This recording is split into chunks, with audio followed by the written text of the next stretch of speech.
Yes. Hello, my beautiful friends. What an amazing day it is. Welcome back. I hope your weekend was as good as it could be and you're ready to go for some updates because we got a bunch of Charlie Kirk business to attend to today. We've got what sounds like a confession that came out from him into a group chat happening over on Discord, which is a chat server that denied that any of that happened. And so we've got to question if there's a cover up over there. If they started deleting a bunch of materials, we know that there is no love for Discord over here since they nuked our entire community there after January 6th because we were harmful and dangerous. So are they covering this up over there to hide some of the messages from Antifa as it's looking like?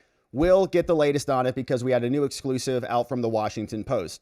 Then we'll turn our attention to the network that's much broader, it seems like, that the FBI is looking into. We got some headlines that look like this saying the FBI is probing possible extended networks that are going on here. And there was a bunch of stuff that happened on Sunday all across the country. And we're going to ask ourselves what is happening. We've got the churches were going wild. We had these X accounts who were posting that something was going to happen before. So we're asking ourselves what these educators, what some of these churches you're going to hear from, what some of these comedians and foreigners are saying, and what the government is doing to investigate this group of individuals who seemingly endorse murder. Nancy Mace came out. She's going to be looking after education. We were calling for this last week. Start looking at the colleges. All of those humanities programs can go right in the dumpster. So we got that. We got this other guy is also at church screaming about Charlie. So some interesting sermons over there over the weekend. I don't know how Christian they are, but we'll see.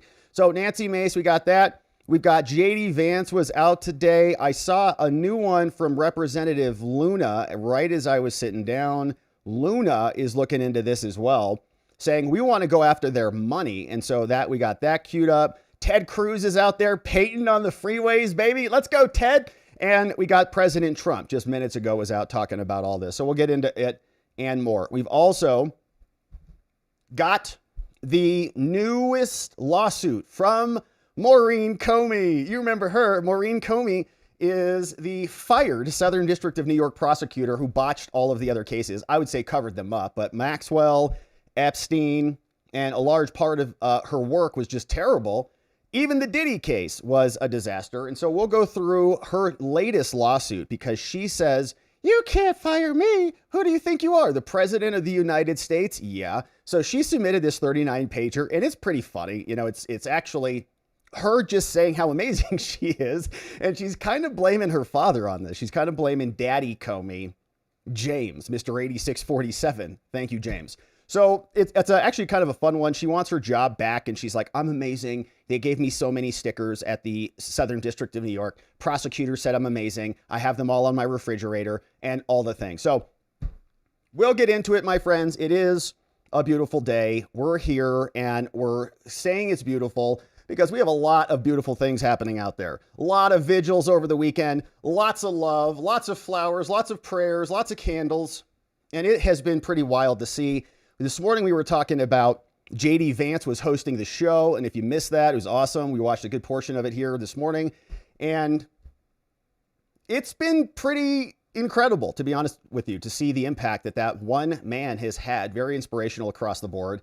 And we now have some official announcements from the Charlie Kirk team and the Charlie Kirk crew. So if you missed it, the services are going to be this Sunday, September 21st, 2025 over at State Farm Arena in Arizona. Your boy will be there. We're going down. A bunch of people I know are going to be there. I think some other people that you know are flying in for it. So it should be just an outpouring of love. If you're going to be there, we'll figure out how to connect. Of course, we want to say hello and we may organize something on the lodge if you'd like to do that, just so we could get everybody kind of bundled up as part of our community. If you're going and if you're interested, but we'll be there. So that's going to be happening on Sunday down in Glendale, Arizona. And I'd encourage you to come honor him if you can make it. Now, we were waiting for this. We got the official Give, Send, Go, which has been published by the Kirk family. And they've actually posted a couple different ways you can support them over on a tweet. But what we did over here is we submitted a donation, and you can see right here from all of us here, we submitted a donation which covers all the streaming that we did last week. Okay, so Wednesday, Thursday, and Friday. If you were here, if you watched a minute, if you watched one ad on this channel, if you sent in a super chat, if you bought a membo, anything, we bundled it all up and we donated it to the Kirk family. All right, so we dropped a dono right here on behalf of the Watching the Watchers family. Thank you, Charlie, for everything is what we said over there. And so I just wanted to let you know that even if you can't go make a donation or be there in person, if you were here, everything that we got and more, I also made my own edition, all of it is going over to the Kirk family. All right. So we really are grateful for you being here. Thank you for contributing to this. Thank you for allowing us to pass this on to the family and just make it known how much we care. So we pass that on to them. So thank you for being a part of that. Really, I'm really honored that you guys sent in so much support over to us so that we could pass it forward, and we're grateful for you. So thank you for that. Just wanted to let you know, of course, if you want to go over there, you can make your own donation. Let's see what this is looking like over here. What's the total on the refresh? $1.83 million, which is just amazing. So almost 20,000 people have given to the Kirk family.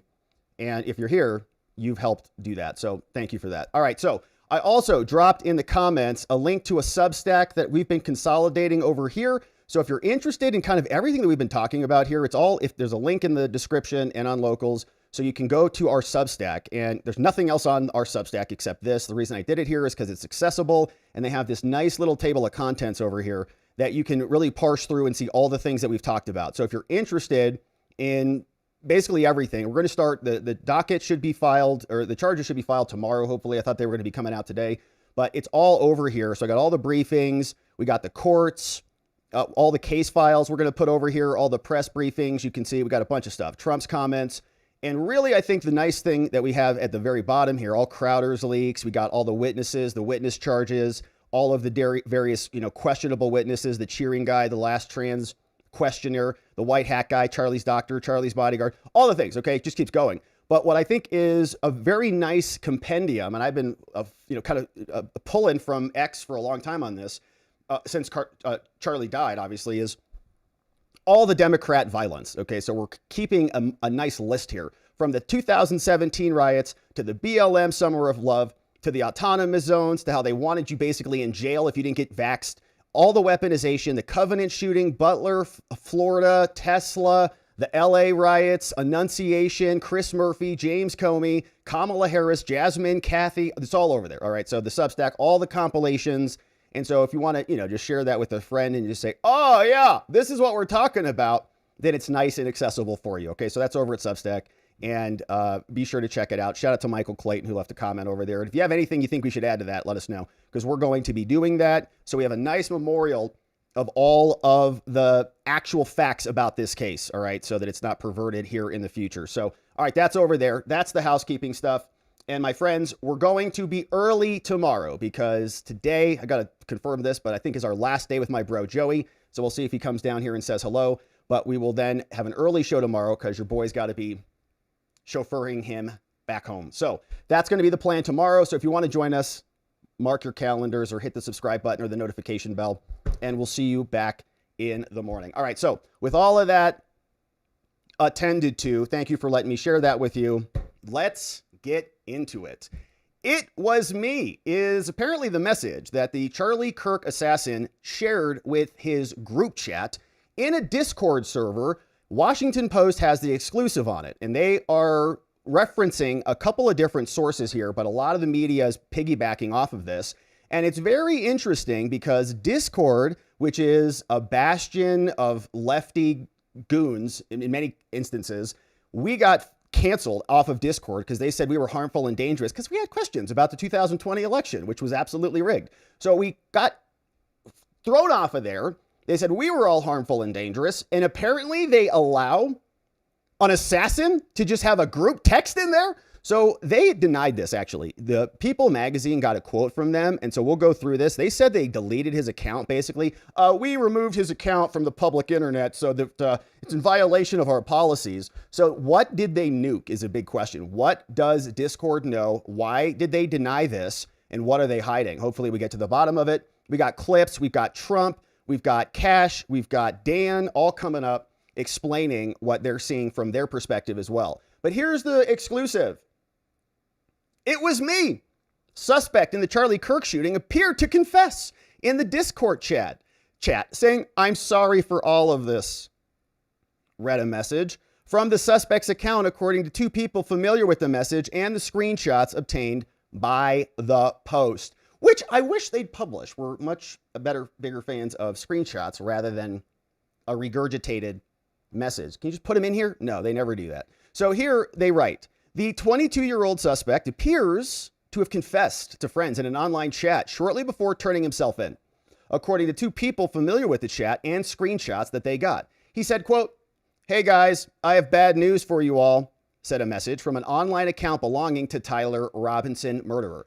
On the online platform Discord, "It was me at UVU yesterday, period. I'm sorry for all this." The message was sent Thursday night about 2 hours before officials said Robinson was taken into custody, which is interesting. So like dad and the pastor and the marshal, they're all there. And he's still kind of just texting his Discord like, "Oh man, I'm going to jail." A member of the group chat shared an image of the conversation with the Post and confirmed, yeah, it came from Robinson's account. The person spoke on the condition of anonymity to protect their privacy. They didn't want to get harassed. Discord provided a copy of the message with the confession to authorities, according to a person familiar with the company's interaction with law enforcement. See, that's interesting because they denied this. And let's pause and just go over there. So this was an article from yesterday, and they said from People that apparently he exchanged jokey messages also on Discord. Okay, so like the messages have been kind of getting worse. It's like, oh, there was a conversation about him being a doppelganger.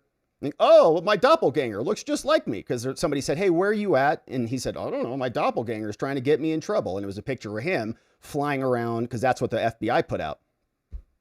So the messages were getting, it's kind of doppelganger. Then it turns into, as we're seeing now, a confession. But this was the story about the jokey messages. And Discord was asked about this and they responded. And this is, I guess, who they talked to as People. But this was the background before we even got to this confession post. They said messages also sent by Kirk, including a joke, Kirk's killer, including a joke about the doppelganger, happened. He was arrested 33 hours. We know Charlie was shot and killed. After seeing the photos, one of Robinson's acquaintances pointed out that his resemblance to the man on Discord, he says, kind of look like him.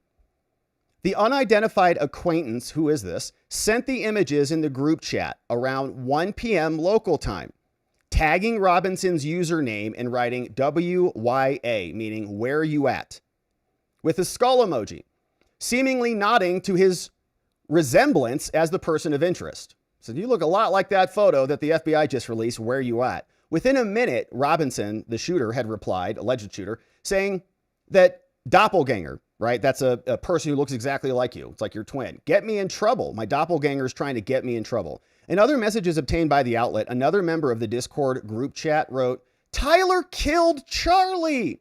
Another member, okay? These are all co-conspirators. While a different user suggested that the group could turn in Robinson for the FBI reward. Suspect Robinson said, "Only if I get a cut."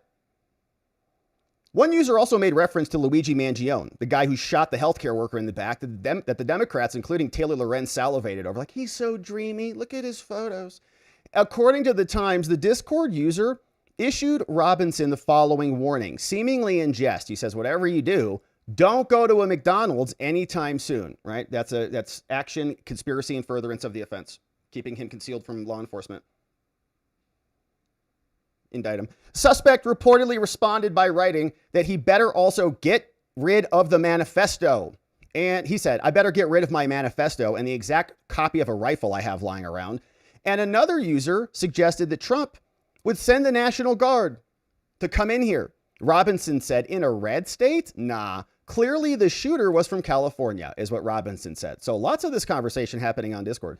In other messages obtained by the Times, Robinson reportedly sent messages about the ammunition used in the fatal shooting, implying that he was closely following the news about the killing. It was later revealed that the inscriptions on the bullet did not reference transgender issues.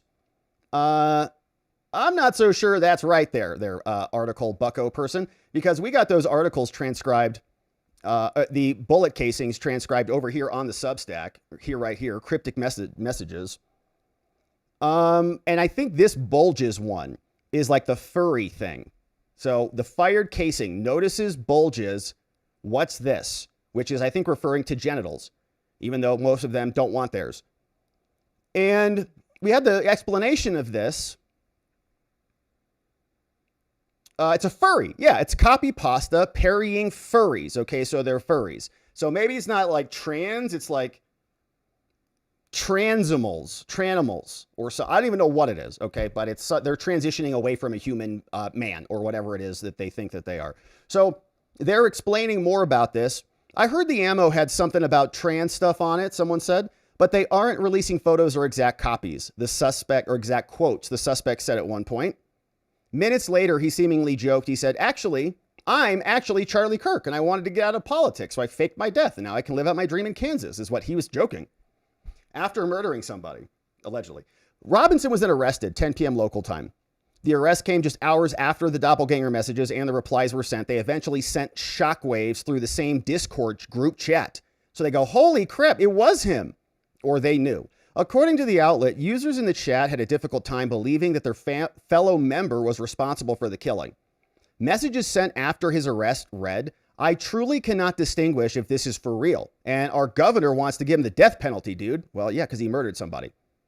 What's up, Charlie? Good looking man right there. Says, in the wake of an unearthed correspondence, a spokesperson for Discord shared a statement saying that while the messages are real, they wrote this, there is no evidence that Robinson planned any aspect of the killing on the platform. So planned, all right, any aspect of the killing. So they're narrowing. It's like, were you guys involved in this? No, he didn't plan it, like creating a project chat. It's like, all right, who wants to help me with this? Okay, he didn't do that. They said, here's their quote. We are deeply saddened by this tragedy and we extend our condolences to the Kirk family and everyone affected.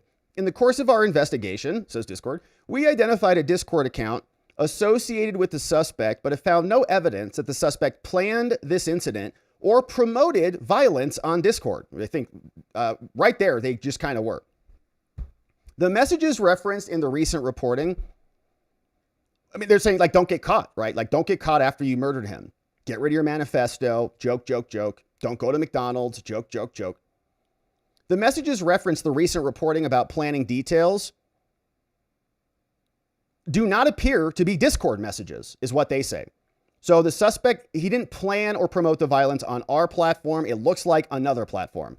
These were communications between the suspect's roommate and a friend after the shooting, where the roommate was recounting the contents of a note that Tyler Robinson had left elsewhere. So it's like, okay, so they're just kind of temporally limiting it. We got the conversations after the shooting happened, but we weren't responsible for it at all up until that moment. They wrote this. Now, this is curious. We have removed the suspect's account for violating our off-platform behavior policy. I wonder what it says, like not assassinate people in America. We strongly condemn violence of any kind, including political violence, and we will continue to coordinate closely with law enforcement. Yeah.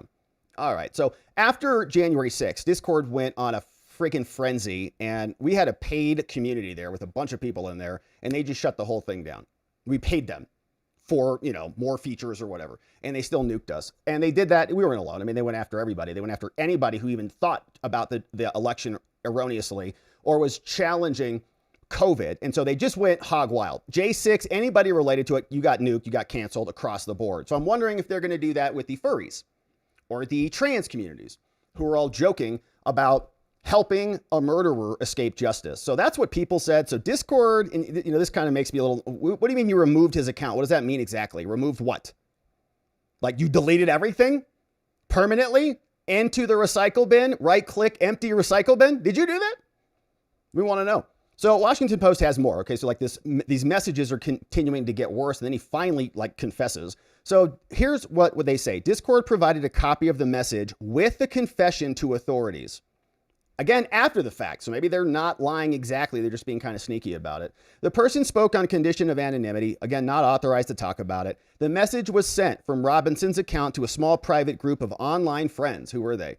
Discord is working closely with the FBI and local authorities. Now, previously, Discord had said, well, there's no evidence about any of this, as we just read it. The Utah County Sheriff's Office referred the post to the Utah DPS. Spokespeople for DPS, as well as FBI and others, did not respond to requests for comments on this.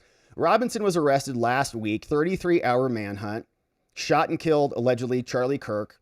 Spencer Cox, the governor over the weekend, said that, yeah, it's leftist ideology, and he became more political in recent years. The Discord conversation shared with the post shows members of the group chat reacting before the news broke that he was involved, allegedly. The group included about 30 people, according to the person who provided the screenshots. And who's in there? Are there any FBI agents in there or foreign intelligence agents in there? Huh? Charlie Kirk got shot, one friend wrote Wednesday afternoon, according to an image of the messages. Someone says, I just saw the video. Holy crap. Another user wrote about an hour and a half later saying, of Kirk, bro didn't deserve to go out like that. Sad. Yeah, that's an understatement. The only response from Robinson's account came the next day with a message that came in and said, bad news, period. He explained this. I'm surrendering through a sheriff friend in a few moments. Posted at 7:57 local time. Thanks for all the good times and laughs. You've all been so amazing. Thank you all for everything. For what? What is everything? Exactly. And why have they been so amazing? It's just a little jokey group? Interesting. Now, Robinson was then taken into custody that night. No one responded to Robinson that night. Everybody's like, holy crap, I'm going to jail. Everybody's deleting everything they possibly can. Okay, all 29 of the people in the group, because there was the one, probably CIA dude in there. But the next day, they're all shredding their documents. No one responded. Then one friend wrote, he says, oh my gosh. The friend asked the group members, he said, pray for Tyler and his repentance. And then turned to Kirk. This friend said, while Charlie Kirk's politics were not acceptable to some, I ask that we all say a prayer for him and his family during these confusing times. I mean, that's a good person. Responding in the assassin chat. This wasn't a good thing. So, and that's like a spiritual person. Pray for Tyler. It's like, oh, wow. I got to say, that was not my first instinct, but I could do better in that arena. The New York Times reported on a conversation in a different Discord chat group earlier the same day. In that conversation, Robinson also joked about being a doppelganger, right? So these messages are just continuing to come out. Was trying to get him in trouble. And the friends say, we didn't actually believe it was him. And of course, you have to ask the question, right? I think the appropriate question to ask is this guy the actual shooter? We're going to come up with more. There's now DNA evidence, they say, that ties him to the scene. So, but, without that, right, there's always the question, is he just somebody who wants attention? Is he just trying to, get the, love and accolades from this group chat to try to be somebody? He's like, yeah, I say I did it. And then he didn't actually do it. Somebody else did it. I think it's a perfectly appropriate question to ask, and then the evidence will answer it for us. And I think we're going to see that because Kash Patel is now explaining there's DNA evidence. He says, I can report today that the DNA from the towel that was wrapped around the firearm and the DNA on the screwdriver are positively processed for the suspect in custody. So here is Kash Patel explaining more about this on With Fox. All resources the FBI had and surged multiple air assets as soon as this shooting occurred. We were cycling in agents, evidence response technicians, hostage rescue technicians, and special operators in and out of Utah, cycling evidence back and forth on these FBI planes as soon as we could so that there was no delay. And what we did, once I got there, along with the deputy on the ground around 5 p.m. local on September 11th, was walk the entire crime scene, including the foots the suspect himself took. And what we learned was there was evidence, DNA evidence that could be collected and had been collected, including a screwdriver that was found on the rooftop. Also, we went over to the scene in the wooded area where the firearm was discarded, and the firearm had a towel wrapped around it. It's important. I'll get back to that later. I even walked into the wooded area in the ravine, so I knew from my investigative experience what I could bring to the table and what decisions I needed to make. And having the support of President Trump and the full support of the White House was what we needed for these resources to happen. And I can report today that the DNA hits from the towel that was wrapped around the firearm and the DNA on the screwdriver are positively processed for the suspect in custody. All right, so interesting. So, what kind of screwdriver was it? Some people saying that the Mauser 30-06 is something that can be easily disassembled with a simple screwdriver. You just take the screwdriver, the barrel comes off, and then you can do something with it and maybe tuck that into a backpack or tuck that into whatever this is. I don't know if that's his backpack or what, but people are asking, where's the rifle at? All right, so maybe he's on the roof. He has the screwdriver. He just disassembles it real quickly. I mean, that's, fast. I don't know how quick to do it, but people say it's like a screw. The whole thing comes out, boom, throw it in the backpack and you're off to the races. But then if he left the screwdriver on the roof, then how did he reassemble the gun when it landed back in the woods and he wrapped it up and then left it for everybody to find it? So was the screwdriver on the roof? The way I heard it from Cash was the screwdriver was on the roof, I guess, right? He found it up there and that matched the DNA, but then the gun also was wrapped and the screwdriver wasn't with the gun. I think it was separate. So maybe that's not exactly what it was for. So maybe then a screwdriver, maybe he's using it for a jam in his gun, except this is a bolt action. And so I don't know how, it's not like it's reloading itself by ejecting the chamber and all the things. So maybe it's not for that exactly. I don't know. But it's interesting. Now we've got DNA connecting the dots that put him, it sounds like, there at the scene and in connection with the gun. Still haven't heard much about ballistics or whether they can validate that they even got the bullet that hit Charlie or what happened to it so that they can match it with ballistics. But, if they don't have that, then we got to work with what we've got. So we have the latest about DNA from Kash Patel. Here's what Fox News was reporting over on the Discord chat group earlier today. Right now, reports of a confession posted on Discord from Charlie Kirk's suspected assassin hours before, after the murder, but hours before his father turned him in to authorities in Utah. This is Washington Post reporting on this at this point. Justice correspondent David Spunt joining me now live from Washington. Hi, David. What can you tell us? Hi, Martha. About 2 hours before he was turned into authorities, this according to the Washington Post. We are working to independently confirm this as well. But the Washington Post says that Tyler Robinson, the 22-year-old suspect charged in Charlie Kirk's murder, confessed. And I want to read this according to the Washington. All right, we read it. I didn't know if they had anything new, but they're just reporting the Washington Post stuff. We read it. We're familiar with it. So Kash Patel has more. Not only did he write into that Discord group, but apparently he had kind of a manifesto or something along those lines. And here is what Kash said in a different part of that interview. Written note, did he write a written note before the assassination attempt? That's what the governor said yesterday. And what did that say, if you could share? So what I'm able to say, I'm sorry. So what I'm able to say is I addressed it partially earlier, is that the written note, we believe, what did exist, and we have evidence to show what was in that note, which is, and I'm going to summarize, basically saying the suspect wrote a note saying, I have the opportunity to take out Charlie Kirk, and I'm going to take it. That note was written before the shooting. Evidence of its existence, we now have learned, existed before the shooting, was in the location in the suspect and partner's home. But we have since learned that the note, even though it has been destroyed, we have found forensic evidence of the note, and we have confirmed what that note says because of our aggressive interview posture at the FBI.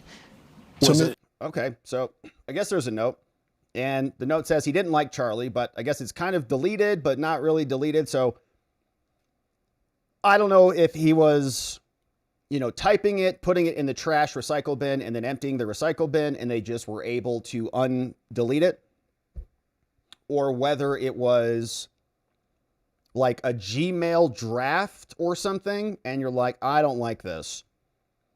Or like you're going to write this tweet, you're going to write a disgusting tweet about how much you love murder, and then you wake up and you realize, oh, I'm not a bad person, and so you don't, post that.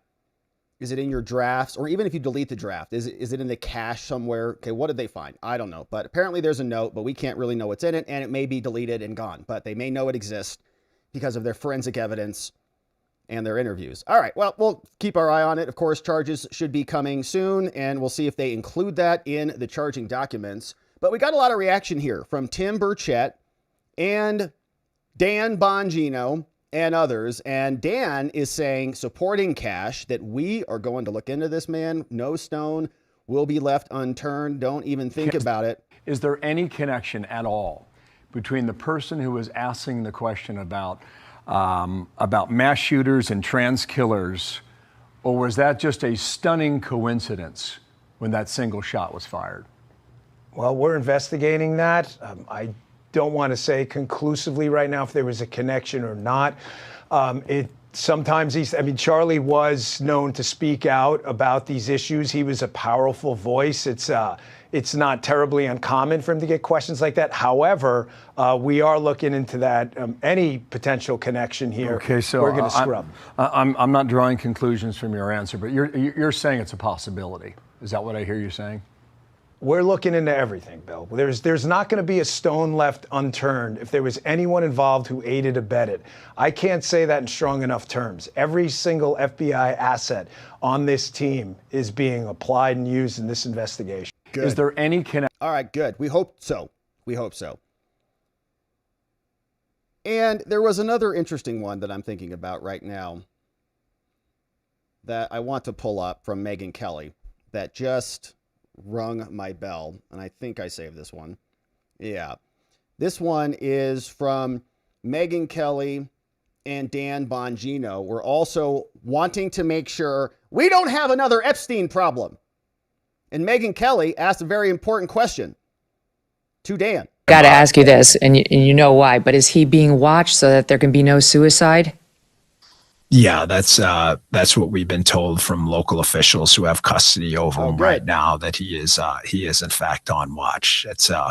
That is obviously going to remain a concern. Got to ask. That's great. All right, so we want this dude to be alive. Okay, we don't want any weird funny business going on in the jails, so we can get to the bottom of this. But the local people say it's all good over there, which I think that's what they told us with Jeffrey Epstein. All right, so that was more. Shout out to Megyn Kelly for asking that question. We've also got the president and more reacting. But before we get there, this was Tim Burchett lacing into, is this the one? Oh, this is a long one. Let me see if this is the good one, because she started asking him questions and Tim Burchett wasn't taking too kindly to these accusations. I think we need a lot of them, man. We've been asking them for years, and I'm afraid this is what we're going to see happening. You know, I asked, after those Jewish folks were assassinated in Washington a few weeks back, I asked our speaker to provide extra protection for our Jewish members, knowing that they would be targets, and in fact, they are. You know, my dear friend Jared Moskowitz, we don't agree on anything except that we love our country and we love our families, and we'd like to protect both of those. And he and I both agreed that we need to do a lot more, and we're having to do a lot more, especially at home. Unfortunately, with leadership as it's been since I've been in Congress under. Okay, so I guess there's a segment on Israel or something. All right, so that's that. Now here's the better clip. Point. I've seen from many saying that it should be expected to start from the leaders. It should be expected to start from a president of the United States to move forward and bring that temperature down. If he is not going to, what do you do with it? What do you do about it? Well, what do you all do with it? You keep putting it out. If you all truly wanted this to change in the media, at CNN and other places, your editorial board would say, we're not gonna put this stuff out, but yet you continue to put it out, and that continues to stir the base. Man, we had a hearing last week on UFOs. I'm creating a conversation, and I have been, and I take pride in the fact that we do bring the temperature down on this program, and I'm definitely redoubling efforts to do that now by playing the words of the president in order to bring about conversation with an elected member of Congress. That's not trying to stir, that's trying to have conversation.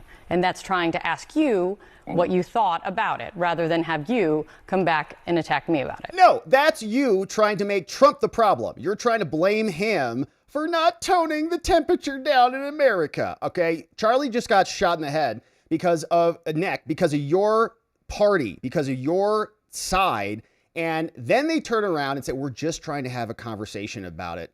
No, you're not. Actually, for a long time, they were not trying to have a conversation at all. You know who was? Charlie Kirk. Well, ma'am, I'm not attacking you. I'm just letting you know that you all need to look within at CNN if you want to continue down this path, because clearly your ratings show that, and the conservative movement is showing that they're not watching you because of that. If you all truly had some objective reporting instead of constantly attacking conservatives and Republicans, then there would be a change, I think. But there's not going to be a change. You all don't want to change down deep. Maybe you do, ma'am, but I dare say that the vast majority of your colleagues do not. They do not come from the conservative spectrum. They see this as just as a Republican type situation, and it is absolutely not. You're seeing as much or more on the left than you are from the right. Yeah, and the Democrats right now are doing this very snooty, like sophisticated, like we're just trying to have talks and conversations to turn down the temperature in America. What are you talking about? We can see how freaked you are by the change in your demeanor, but up until September 10th, your entire MO was to castigate the other side. We're living in a dictatorship. You have on, Jake Tapper, even after Charlie Kirk's shooting, Jake Tapper had on Andy McCabe, one of the biggest criminals the FBI has seen in modern times, on to talk about security and stuff like that. It's like, you're still doing it. You're still orienting your entire agency against Trump. You can't even bring on credible people, CNN. You bring on Andy McCabe to do analysis on Charlie Kirk's shooting, and you're like, we just want to have a conversation about this now. No, you're just dishonest. And now you're getting called out for it. And so they're trying to play like they're the sophisticated adults in the room. Just be honorable like we are, when we know who they are. We know what they stand for because we got a whole list of it over here. And you can see it. It just goes on and on and on. By the time you get down to these Democrats, there's violence everywhere. Okay, this is their party. They wreck things when they don't get their way, and they're not getting their way right now. But they're not going to, they're not going to double down on this in the mainstream media and join many other Democrats in their inhumanity because they know it's not a long-term play for the middle of America. So instead, they're doing this like hoity-toity. We just have brought you on to ask you questions about the president and, talk to a sitting congressman about it. No, you came on because you want him and you want an opportunity to attack Trump for Trump not playing your stupid game of toning down the temperature, turning it down when our side's getting shot in the head. All right, and many on your side are very happy about it, very gleeful about it, writing articles, basically endorsing it without doing so. Now, that, of course, is a nice clip from Tim Burchett. Let's close it out. And this is just down that same road once again. And it proves my point that this will never change. Yeah, but making broad brush statements about any group of people or vast generalizations when you are not involved in any internal discussions within this network or any other network is also not moving the ball forward in a positive. Oh, Tim, she's mad at you. Oh, you got her, man. You can tell, man. That's like angry ex-wife right there. In a positive way. Congressman, thank you for your time. Well, you don't sit in our meetings there, Tim. And so we actually have separate conversations. So you're not a privy to them. We see, okay, we saw who Jake Tapper brought in. Charlie's body was still warm. And they brought on Andy McCabe, okay, like one of the most dishonest people ever who Charlie would have railed against and probably did. But it's CNN, all right? So don't sit there and lecture us. We know who you are. You guys have been screeching and endorsing and propping up this infrastructure for a generation now. And now you're going to do your little look down your glasses at us. She's not wearing glasses, actually, which is different. Most people over there are. But anyways, that's the president. Shout out to Tim Burchett for laying it on. He got her. I don't know where he poked her, man, but she was not happy with that. So here is the president. Trump was out doing a little press gaggle, and he's talking about what's coming next in the Charlie Kirk investigation. We have to be careful. When we attack people, we have to be careful. You mentioned Charlie Kirk, sir.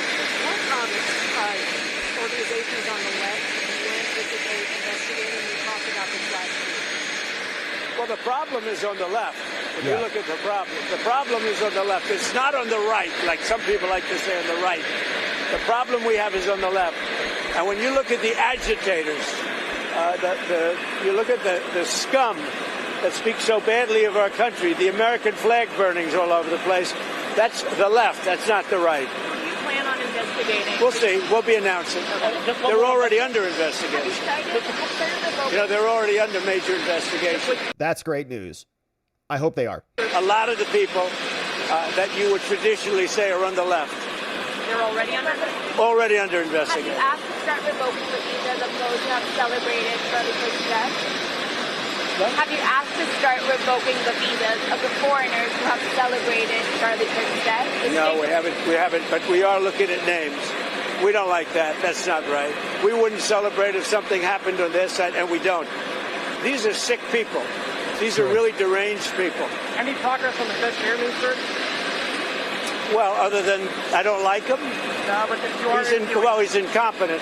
Yeah, they are revoking visas now, rightfully so. We don't want if you're here on a visa, you're a guest in our country. And if you want to bring in your foreign conflicts here, I don't care what side you're on, you're not welcome. If you want to come in here and steal our data and take it all back to China, you're not welcome. And if you want to come in here and encourage political assassinations of Americans, then you're not welcome here. So just pack up and get out of here. And they're working on that right now. It's happening. There was a comedian we'll hit the next segment on who is losing his visa status, and good riddance to him. Now, in the aftermath of all of this, I wanted to share this number with you so you could see just how massive this response is. Okay, so as much disgustingness as that is out there on the other side, just festering as they run around their stinky gutters, we see that there is a real spiritual awakening. And we were talking in our member stream this morning. People say, the first time I've been to church in a long time. And when you start to see evil rising all around you and people celebrating murder, there's a reaction to that.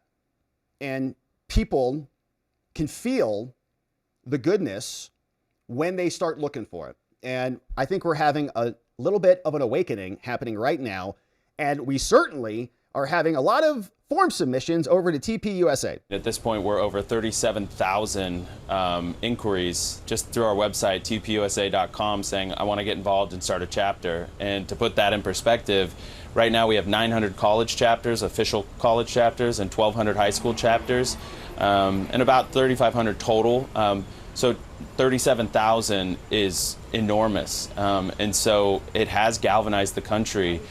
Because I think people are sending these clips around, and Charlie spoke from a place of such integrity and just of what he believed and what he stood for, that it just hits so hard. And I've said that to other people. I said, two people could say the same thing, Pamela, and for some reason Charlie's would go further, and it's because there's something in it, the integrity of who he was and what he believed and what he stood for, and his faith in Jesus was so powerful that it would just echo and spread, and that's what made his voice so powerful. And you're seeing that now with how people are so moved by it that they just can't do anything but try and get involved in some way. And we've been just inundated with people saying, hey, I run this kind of company, can I help? It's totally free. Hey, I do this, can this be helpful to you? And then the students are devastated. We're getting so many of those testimonials, and they want to see Charlie's legacy live on through Turning Point USA. Awesome. So the outpouring will continue, and shout out to Vigilant Fox for clipping that over for us. But that is from TPUSA themselves, spokesman over there, saying they are being flooded, and that is exactly what we want to see. So we're going to keep our eye on this. Obviously, I think more Discord messages will come out. It would be nice if the Washington Post would publish them, but I'm sure other news agencies will confirm, and then charges will come down the pike, and we'll make sure we see exactly what they are as we continue to cover this tragedy. All right, now we're not done. We're going to turn our attention over to the extended network. FBI now saying there's an extended network of individuals and organizations that they're looking into that may have aided and abetted the Charlie Kirk shooter called Tyler Robinson. This came over from the New York Post. And we also had this interesting report from the Free Beacon, which says that there were a bunch of accounts that appeared to have some foreknowledge of the Kirk assassination, saying they were posting about it before. Now, one of these is probably just a random person posting and posting and posting, but they went through and they chronicled the rest of it. They say the FBI is looking into it. So who was in that Discord group? They say there were 30 people in one of them where he confessed saying, I did it, I'm getting arrested, and then actually got arrested. And so were they all just, other kind of disaffected furries or something? Or was there something deeper going on? We'll find out, we hope. Now, New York Post gave us this. They said the FBI said on Monday that it suspects that the Tyler Robinson shooter could have been aided and abetted by an extended network, alluding to multiple warning signs, quote, that he gave leading up to the assassination. Now, the Post reported on Sunday as well that saying law enforcement was already probing whether he was a part of pro-trans online groups, great, probing the trans groups, sexualized animal-obsessed furries, which is just why what I don't even know. Others connected with Robinson had advanced knowledge of his alleged murderous plans. Oh man, co-conspirators. The group include the online gaming community Steam, as well as Armed Queers SLC, which took down its Instagram page after Kirk was murdered. Yeah, Armed Queers took it down. The agency is now working to determine if he was actually helped by other people. He did say thank you and is leaving no stone unturned, said Dan Bongino. Now, Bongino said that they're looking into this. Married dad of 2. He said, we'll also be dropping a lot of papers, okay? A lot of subpoenas out there to take a look to see if there was an extended network.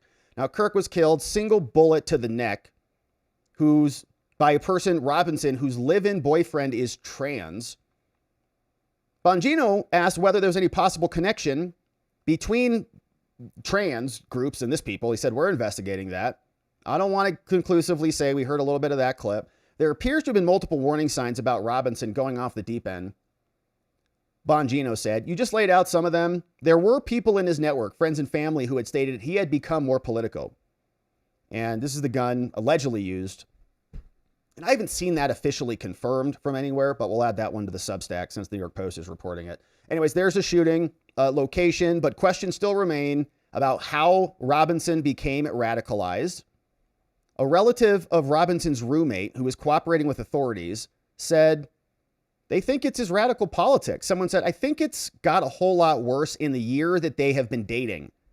They are big gamers, and obviously they have that group that influences them as well as others. But my guts tell me the roommate did more of the influencing. That's interesting too, because the roommate apparently is now cooperating. And was the roommate also the trans boyfriend or what? We'll have to connect all those dots. But the Utah Spencer Cox, he said on Friday, he was deeply indoctrinated with leftist ideology. Yeah, it was a live-in boyfriend who's the process of transitioning. So this fella, officials have so far been tight-lipped about divulging exactly what put him over the edge. But Bongino said it was some obsession with him based on his digital footprints, and he called it an ideologically motivated attack.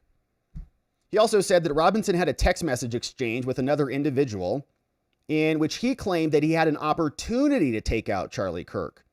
And he was going to do it because of his hatred for what Charlie stood for. I have the opportunity, he said. The director said, Robinson said, I have the opportunity to take out Charlie Kirk, and I'm going to take it. So who got that message? And apparently there's a handwritten note. But Patel says it was destroyed, but that the Bureau still has evidence to show what was in the note. Interesting. So maybe they took a photo of the note. Maybe he has a photo of the note and the handwritten note. He wrote it down. It showed up in a picture he took of something. So they've got evidence of it.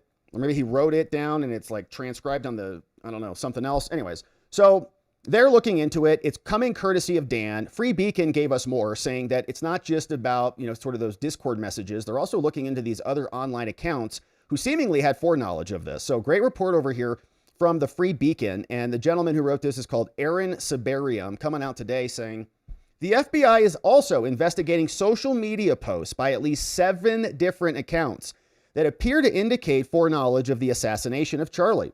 The post, one of which referenced the date of Kirk's assassination on September 10th, came more than a month before it took place, were all deleted in the days following the killing. Several accounts appear to belong to trans, and at least one of them was followed by the suspect's roommate, the trans boyfriend, with whom Robinson was allegedly in a relationship. That happened over on TikTok, okay? So you can follow the bouncing ball. It goes from the assassin to the trans boyfriend over to another individual who's posting about it on the internet. The FBI has received archived copies of the posts.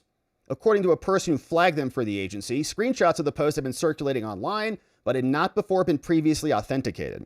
While the posts do not establish that any of them knew or conspired with Robinson, the 22-year-old, several of them mention him by name and fantasize about his death.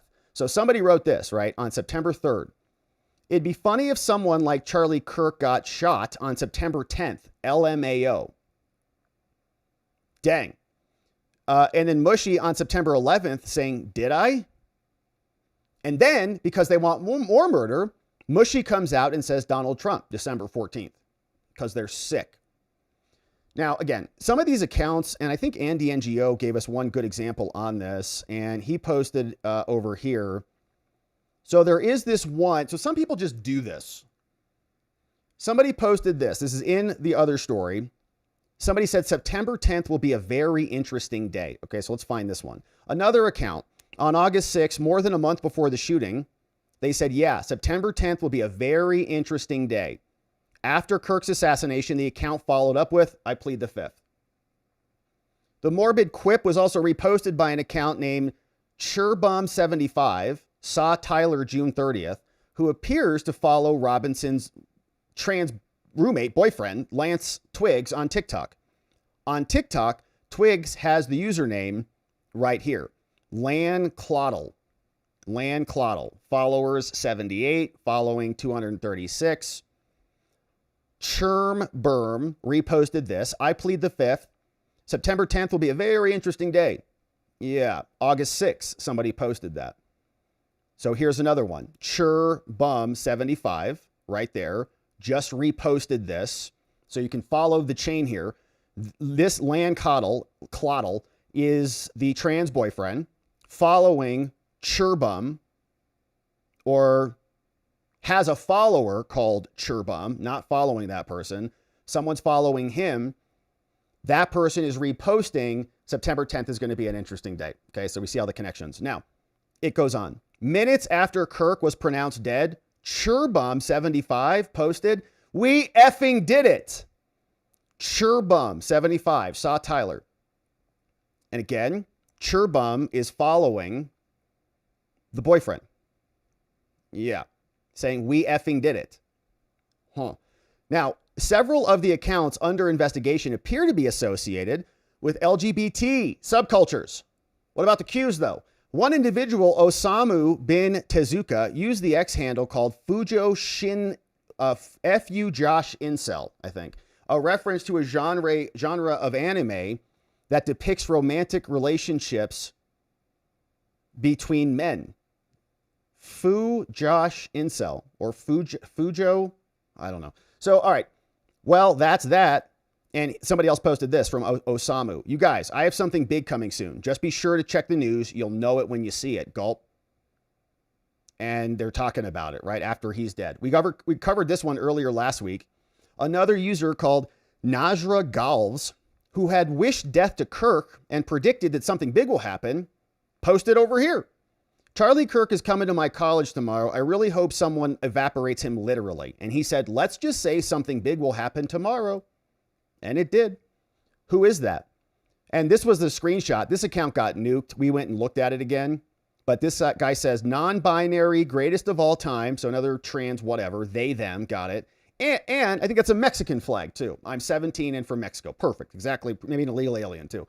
And in a video posted on TikTok the night before the shooting, another individual who appears to be transgender wrote that Charles James Kirk does not know what is coming tomorrow. Okay, all these crazy trans people. Here's another one. Charles James Kirk, Mr. College Dropout, who's accomplished more than all of these people combined about 1,000 times over, which, by the way, is a major reason they hate him. I was trying to figure this out. We were listening to that nurse who got suspended because her surgeon boss, or some doctor in her hospital who's a surgeon, not her boss, but a surgeon, was, like salivating over Charlie's death. A doctor who tries to save people's lives saying another person deserves to die after being shot. crazy. And I think they just hated him. He made more money than them. He had more followers than them. He had a bigger impact. More people loved him than them. He had a beautiful wife. He had beautiful kids. He loved them. He was happy. And he didn't give a crap at all what any of you guys thought at all. And they, oh my gosh, they hate it. So they have to put on these weird hats and glasses and just look just disgusting with seed oils literally coming out of her gullet or his gullet, whatever it is. Disgusting. Here, look at these people. Oh gosh. Oh, here's another one. Jackson, who, all right. So another post says, this isn't a threat. It's a promise. The investigation of the post comes as the FBI is already examining whether pro-transgender groups knew about the plan in advance. That probe, first reported, includes the Armed Queers SLC, Armed Queers SLC, whose logo features high-caliber rifle bullets. So isn't that just something? All these individuals seemingly having some foreknowledge and connecting the dots, literally going back to the roommate. Okay, that's the interesting one. From Churbum75M. Following the trans roommate, reposting that it was going to be a very interesting day, and then after it happened, saying, we effing did it. Okay, who the heck is that person? And what was their role in this? So I mean, there's a lot of evidence here, man. We better get answers to this stuff if they're just like, well, he just did it because he's like a crazy leftist. I guess that's the case.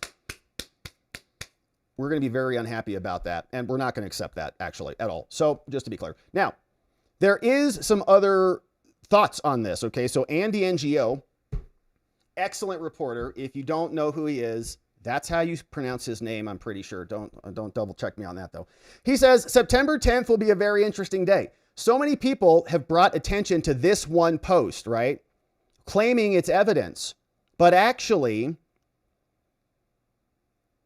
if you look closer, they said the same thing almost every day. Okay, so like this, so this is interesting because this might kind of break the chain a little bit, but maybe not really. Okay, so this one account is called All Toolage, and Andy, he's sharing this. He says they kind of post it like every day. Like, see this person? September 30th will be a very interesting day. October 18th will be a very interesting day for Trump. October 16th, very interesting day for Trump. So is it a bot? Is it just, you know, some random weird person? So that account might be off. Churbum75 reposted that one. Okay, so very excited about that one.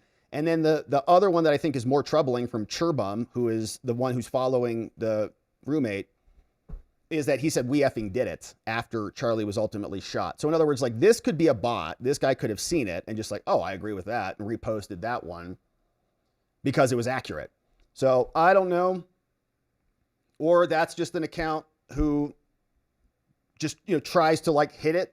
Like they pretend like they're Nostradamus or something. You make a bunch of predictions, you get some of them, and you think you're a prognosticator. So anyways, so we're going to keep our wits about us. There's a lot of activity on the internet that it's hard to decipher what it is, if it's organic or not. Very strange stuff going on these days, especially in the age of AI. But the question, of course, is how extensive are these networks and how far does it go? We know that there were colleges with teachers who are thrilled about Charlie Kirk's death. We saw that there were doctors, there were fire department people, there were nurses, everywhere, top to bottom, college professors, all the way. We saw a fifth grade teacher was showing his students the actual assassination video of Charlie Kirk a number of times. These kids are like 10 years old. He got suspended. He should be charged with child abuse for traumatizing children by repeatedly showing somebody die and bleed out and then celebrating it, saying fascists deserve it, essentially. So that guy, right? It's everywhere. But it's also a new interesting thing is happening. We saw this percolate over the weekend where a lot of us were connecting with our higher power over the weekend to pray and to think about Charlie Kirk's family, to think about our own spirituality, to pray for others who are hurting and mourning this loss. And we paused for a moment of grace in our house of worship, right? And, you know, I'll be honest, we live streamed it this weekend. but it was a great one. So this one is in some church somewhere. Eaton Thomas says that this guy comes from Alfred Street Baptist Church. So the Baptist Church. His name is Pastor Howard John Wesley. So see how this compares to your experience in your ceremony yesterday. Charlie Kirk did not deserve to be assassinated. That's true. But I'm overwhelmed. But.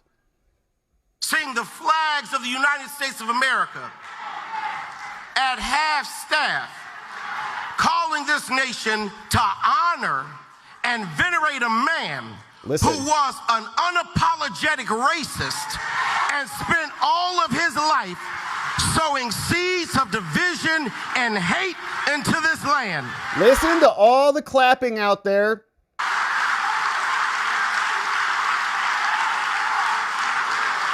And hearing people with selective rage who were mad about Charlie Kirk but didn't give a damn about Melissa Hortman and her husband when they were shot down in their home. I actually don't even know who he's talking about, to be honest with you. But I do remember that a lot of people were very upset about George Floyd. I know he didn't mention that one, okay, because you could take that one and you could say, well, George Floyd was venerated. I mean, they made him basically like a saint. They paraded him around, gave him like a state funeral, essentially.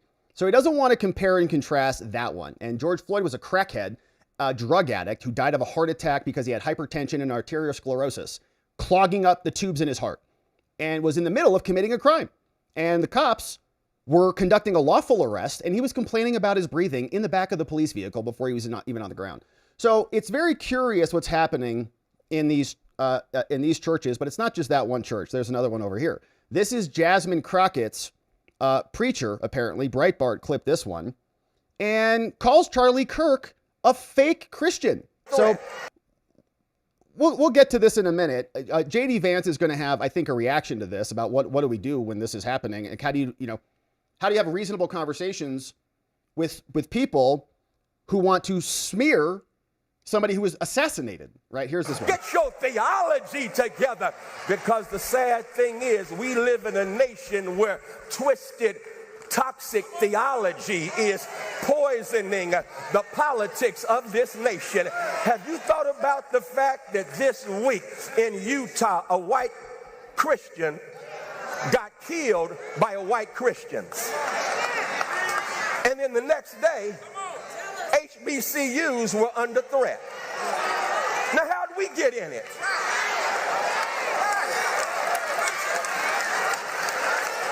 Yeah, we don't know. We have no idea. We have no idea why we're involved at all. And it's so confusing for so many people out there how we got to this position. And again, they're doing the stupid thing that CNN was doing. It's like, we didn't do anything.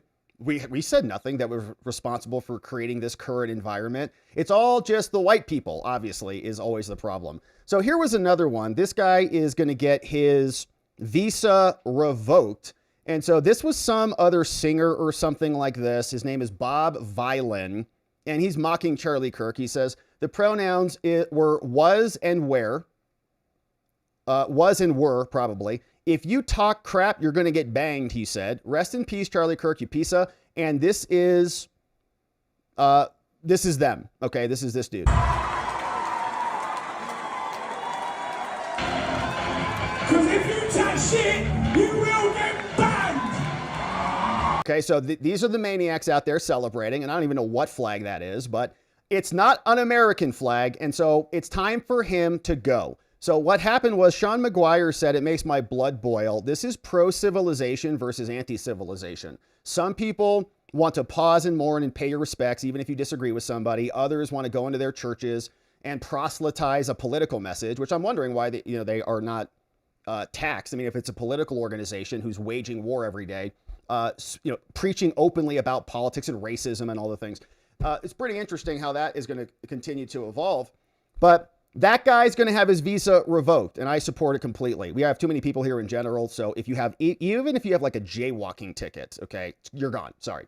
You are not alone, said Christopher Landau, proud son of a diplomat and ambassador to Mexico, honored to serve as the 23rd Deputy Secretary. He says, You're not alone. And rest assured that the State Department has revoked his visa so that at least he will not be engaging in his grotesque diatribes on American soil. So pack up and get out. Good riddance to him.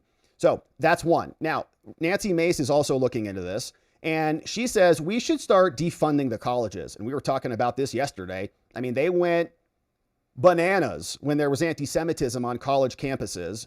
They were defunding Harvard and lawsuits. I mean, it was crazy out of this administration. And now we're seeing that the ideology that's being taught there is much broader than just anti-Semitism. It's anti-Americanism. It is essentially terroristic ideology that's now bubbling up where they think a huge portion of them that political assassinations are completely justified.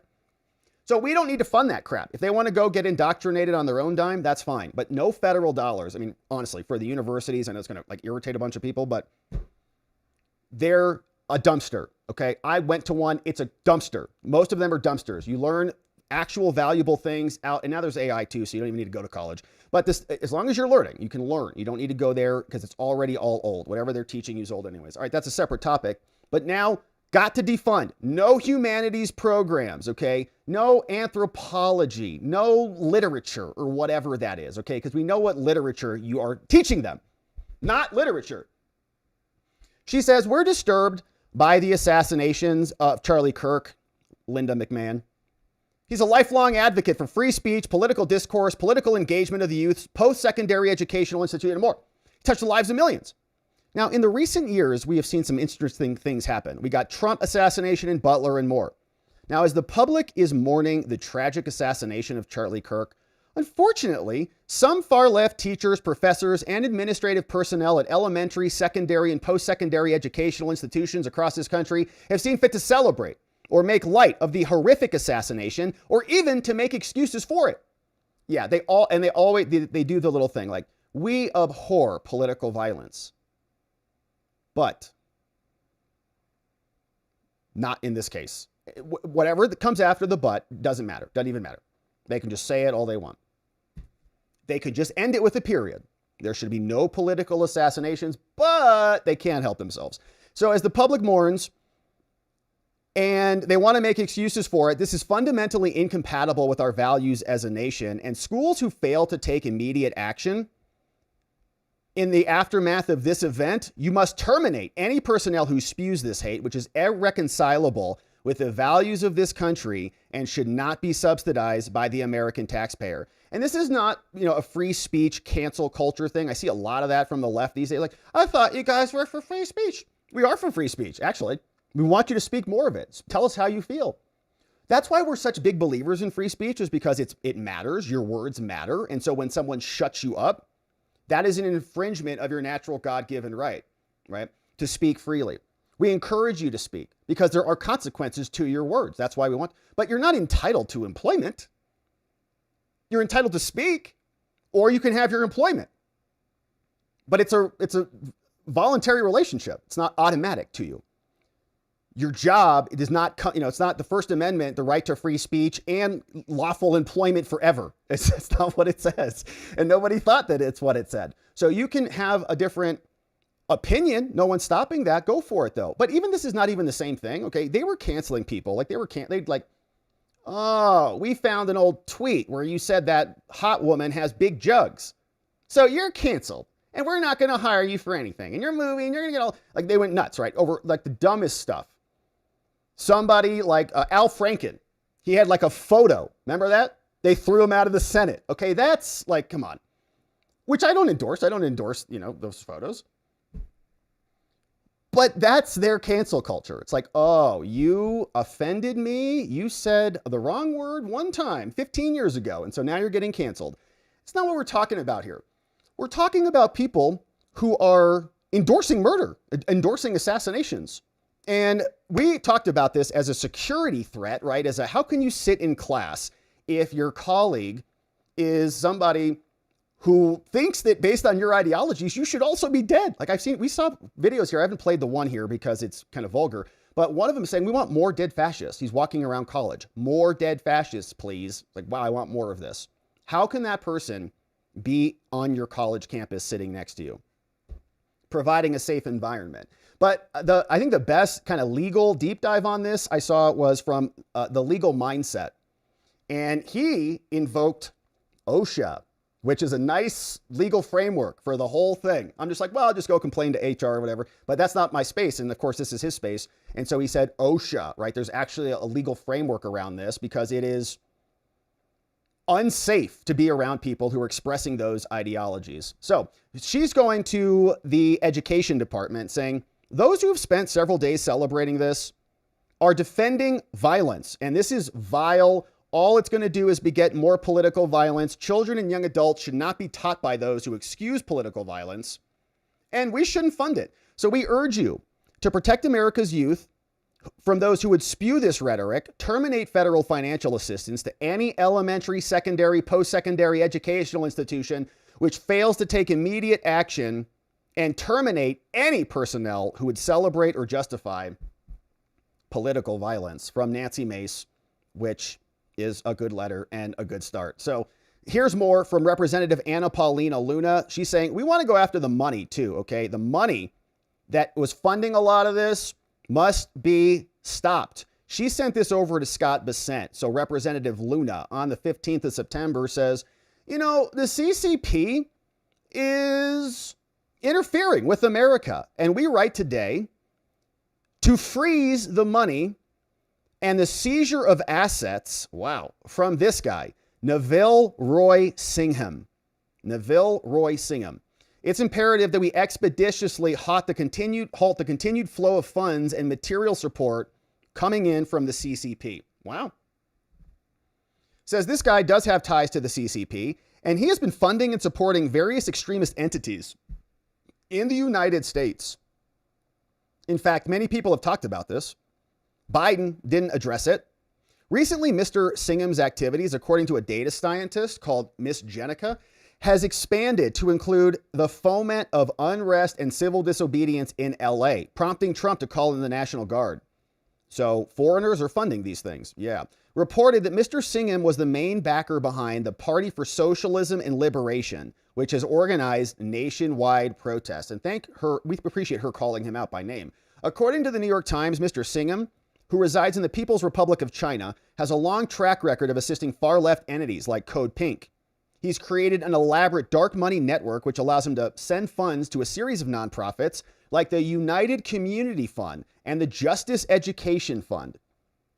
They have almost no real footprints because they just pass money to each other. Nonprofit filings also show that nearly 1.8 million flowed from these nonprofits to a Chinese media company called the Maku Group. And the website shows young people gathering in his office saying, always follow the party. Now, they say he's acted as an agent. FARA is set up to investigate these things. And so she wrote a nice letter on this. You can see it continues on saying Mr. Singham also works for anti-Semitic entities as well. One such organization is Shut It Down for Palestine. Yeah, interesting. Okay, so it's a lot of it's foreign money. So we therefore request the Treasury immediately look after these groups. Party for Socialism and Liberation, Code Pink, No Cold War, all these groups listed out, including some Palestine organizations and others, Breakthrough Media. Lots of people on here, all foreign money. So she sent that over to the Treasury. We'll see what the Treasury does, but we know. I mean, these networks are everywhere. We saw it. You've seen Data Republican and all of her charts everywhere showing you the disgusting, incestuous nature of how all this works. It's horrific. But J.D. Vance came out and he's saying, I think, what many of us feel after we listen to people castigate Charlie Kirk, can't even pause for a minute to say you shouldn't assassinate people. They have to say, but he's a bad guy, so we kind of can assassinate people. J.D. Vance hosted the show today and delivered this message. There is no unity with people who scream at children over their parents' politics. Yeah. There is no unity with someone who lies about what Charlie Kirk said in order to excuse his murder. There is no unity with someone who harasses an innocent family the day after the father of that family lost a dear friend. There is no unity with the people who celebrate Charlie Kirk's assassination. And there is no unity with the people who fund these articles, who pay the salaries of these terrorist sympathizers, who argue that Charlie Kirk, a loving husband and father, deserved a shot to the neck because he spoke words with which they disagree. Did you know that the George Soros Open Society Foundation and the Ford Foundation, the groups who funded that disgusting article justifying Charlie's death, do you know they benefit from generous tax treatment? They are literally subsidized by you and me, the American taxpayer. And how do they reward us? By setting fire to the house built by the American family over 250 years. I am desperate for our country to be united in condemnation of the actions and the ideas that killed my friend. I want it so badly that I will tell you a difficult truth. We can only have it with people who acknowledge that political violence is unacceptable, and when we work to dismantle the institutions that promote violence and terrorism in our own country. Yeah, and like half the Democrats will say we condemn political violence, but a sizable portion of them will not. And you see JD making the very astute observation, how do you negotiate with people over economic policy or what should be happening in the schools or whatever if they literally want you dead because they think you're a fascist or a Nazi or whatever? Hard to do that. So the only real alternative is to just defeat them and make sure they never take power again. So Anna Paulina Luna is going into it. Ted Cruz is assisting too. He took a break from his podcast. He's going to go clean up the streets, baby. He's looking good doing it. Go get it, Ted. Nice. Slop it on there.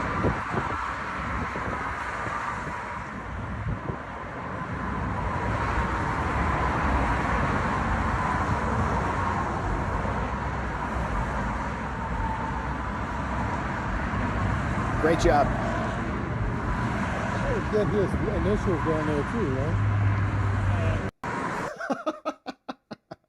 All right, so it's probably a primer. Like people are like, why didn't you get some gray paint there, Ted? Like just get some gray paint.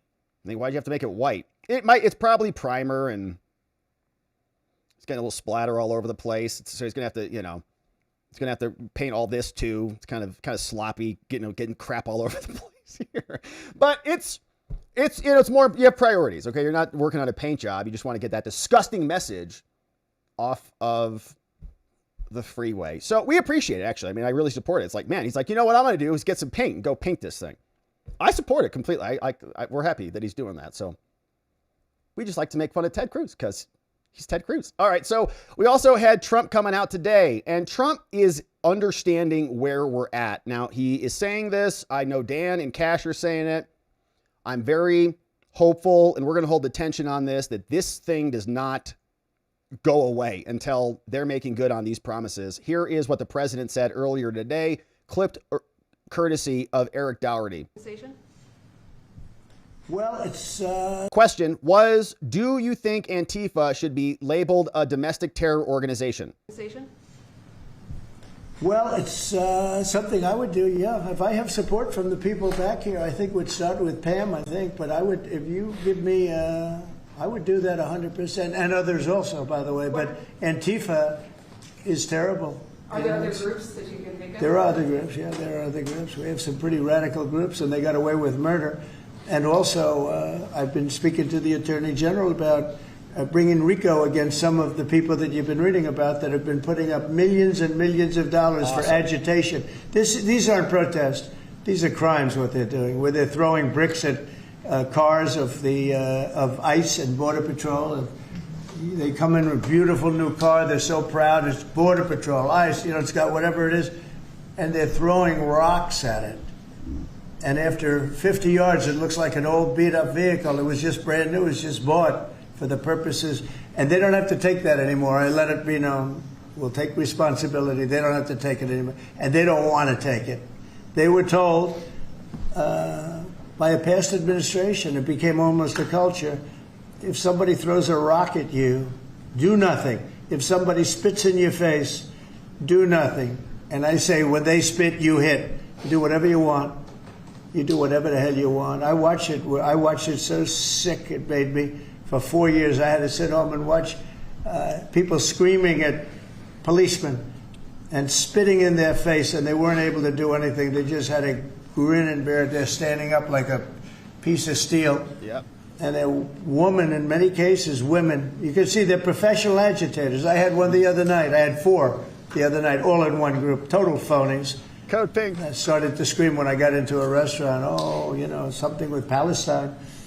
And I said, well, I'm doing a great job for peace in the Middle East. I should get lots of awards for that, right? With the Abraham Accords and everything else. But a woman just stood up and started screaming.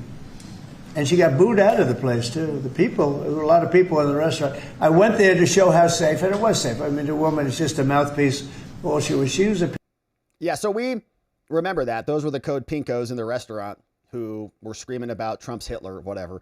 So he's exactly right that, you know, RICO and some of these other investigatory tools could be used. And I also would very much like to see Congress do something about it. They can start passing piecemeal legislation that will defund a lot of this stuff, or even start their own select committee. Mike Johnson? They have a J6 committee that's being formulated, but they could do a domestic terrorist select committee. And because of Nancy Pelosi's precedent, where they don't even have to follow their own House rules, because judges say we can't interfere with them, you can appoint whoever you want. And then every single subpoena that comes out from that select committee is valid and has the full force of the Congress of the United States. And if you don't follow that subpoena, then what happens is you go to jail, just like Steve Bannon did, just like Peter Navarro did. So we should form our own select committee for domestic terror, subpoena every financial institution that's been funding this garbage over the last 4 years and more, including the NGOs, including the people who facilitated the invasion of our country, who brought actual literal terrorists in here, and defund them, subpoena them. And if they don't come into Congress and give us the records and give us the materials, then you just follow the Liz Cheney precedent and you lock them up. They set the rules. We'll just play by them. And it's all, in this case, legitimate, because we actually have terrorist murderers assassinating our people in America now. So President Trump, seemingly understanding where we're at, J.D. Vance saying the same. How can you be unified with people who say Charlie shouldn't be killed, but he kind of should be killed? And this message is spreading all over the country on their side. So we'll keep our eye on this, my friends. The FBI is going to continue to investigate and hopefully get to the bottom of this extended network. And hopefully there are repercussions coming. All right, now we'll change gears just a little bit and we'll talk about this person. Fired prosecutor Maureen Comey. You recognize that last name, Comey, because her daddy, James, is the FBI director who is, in my opinion, a criminal and hopefully gets indicted soon for his collusion on Crossfire Hurricane and rigging elections.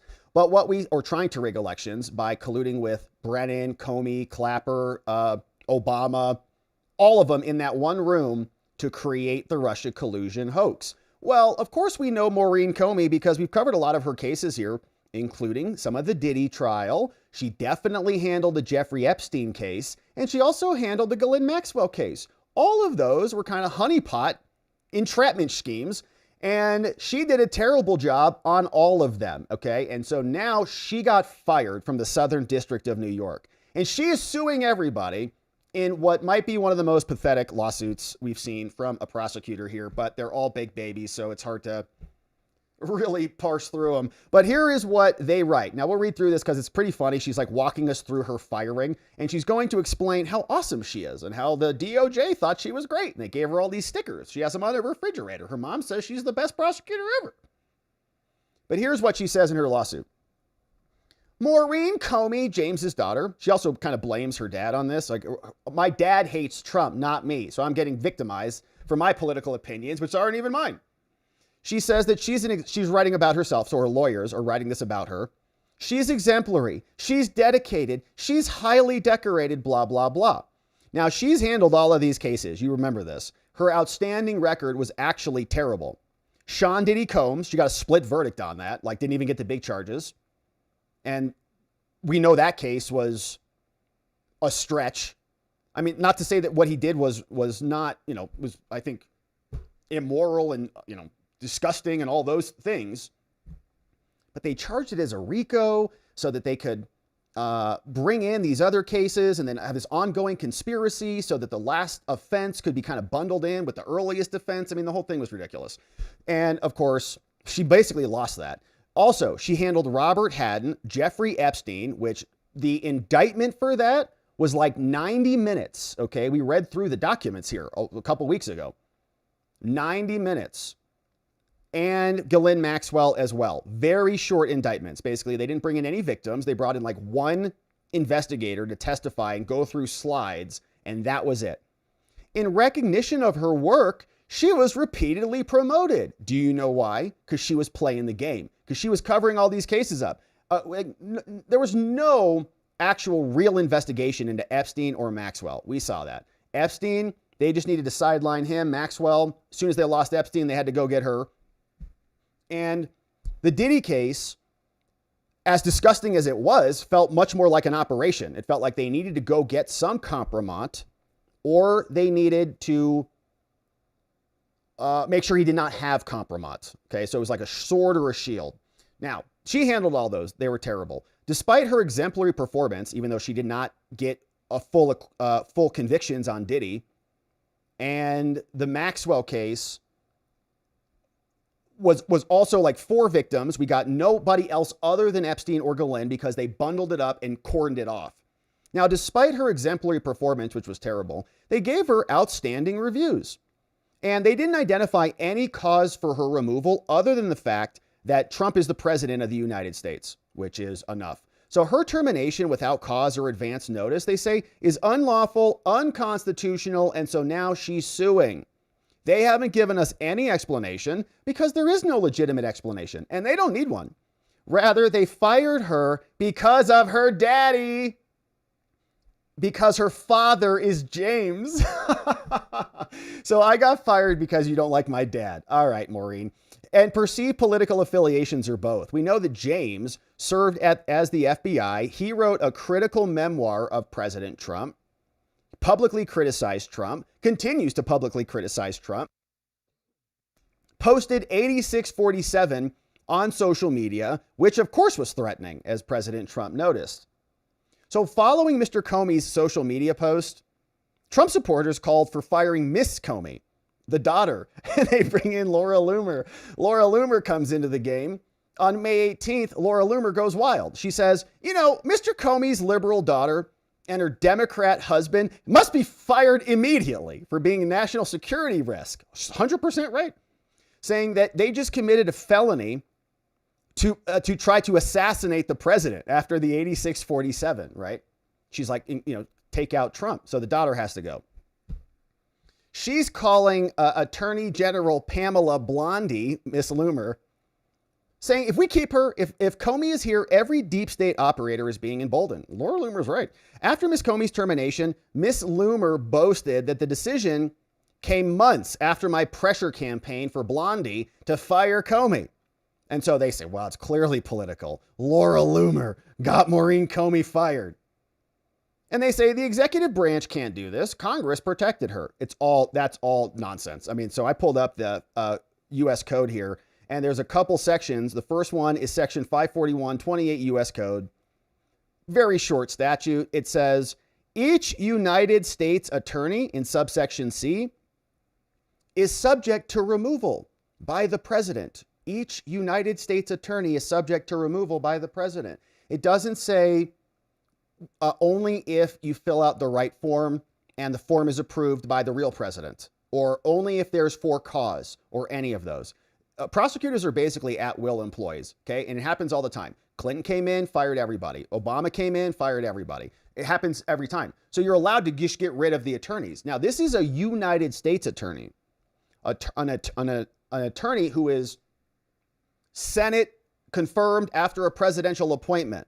That's not Maureen Comey, okay? She was an assistant attorney, so her power is even less.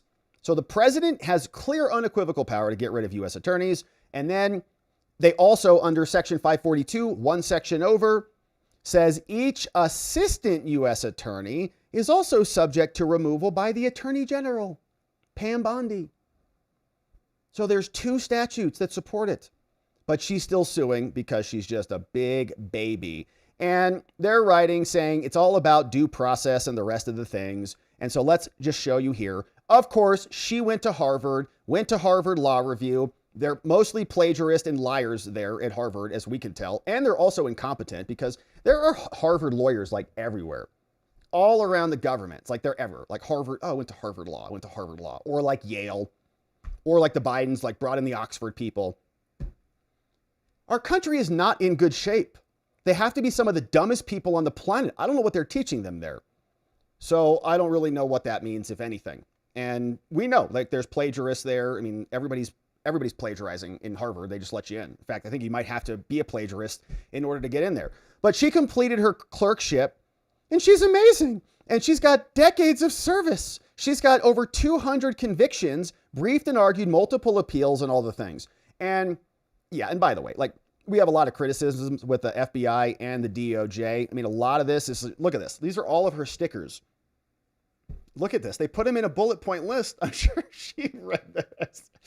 Oh, I'm sure she read. They're like, okay, Miss Comey, this is your lawyer speaking.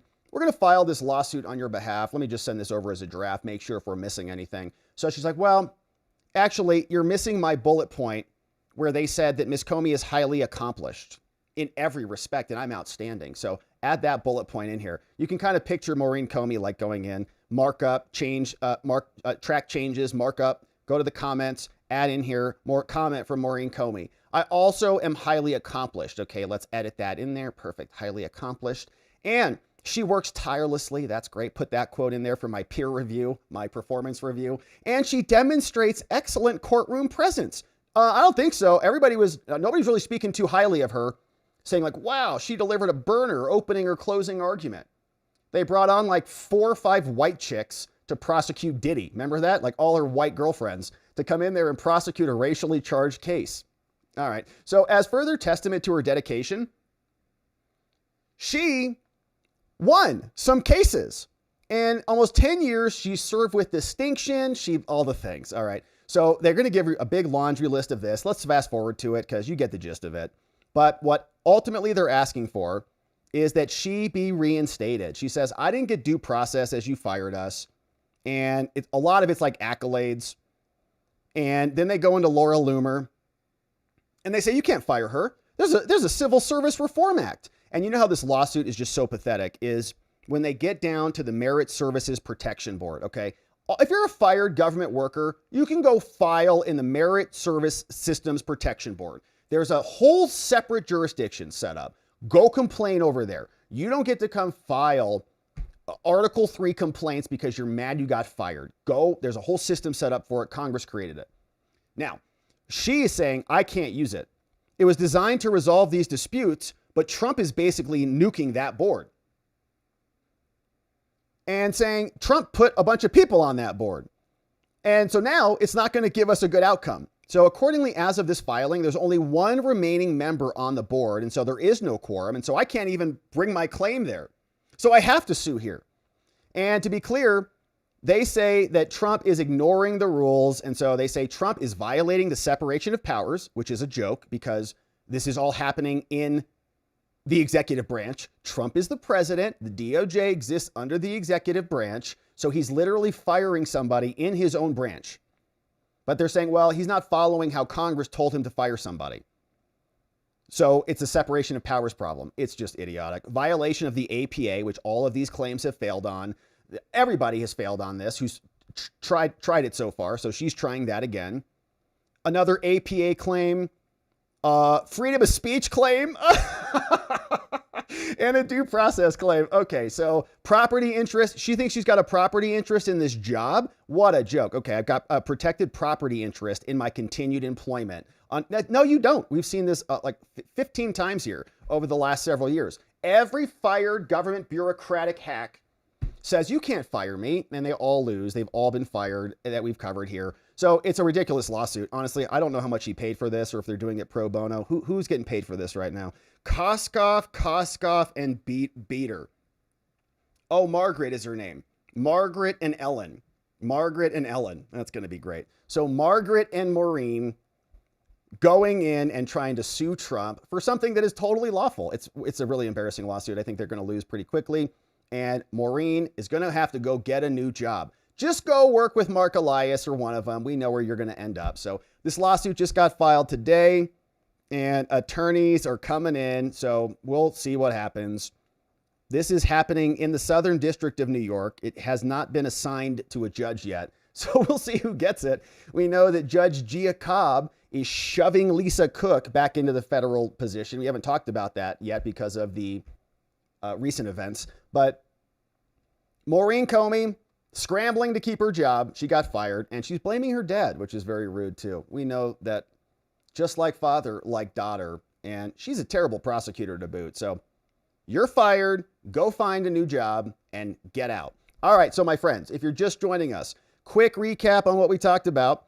And then we're going to hear from you. So we talked about the new Discord messages that are leaking out now saying that it was me, right? There's an actual confession in the Discord chat.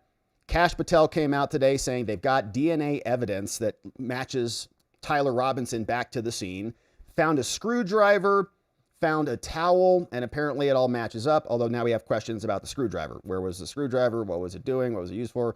Hopefully we get more details in the reports when they drop charges, hopefully coming tomorrow. So we'll see what's happening there. We had Tim Burchett nuke the media. Trump commented about this. TPUSA is exploding. Discord might be involved in a cover-up. This seems like they might be working with the government right now, but they told us that they had no planning on this at all. And I have kind of find that hard to believe. But all of that in the first segment. We also explained that the FBI is now investigating an extended network. And we looked at a bunch of accounts here in this article. It seemingly had some foreknowledge of this, including this one strange account called Churbum75M that said, we effing did it, and was also reposting that something would be happening and was also following the trans roommate who was the boyfriend of the shooter.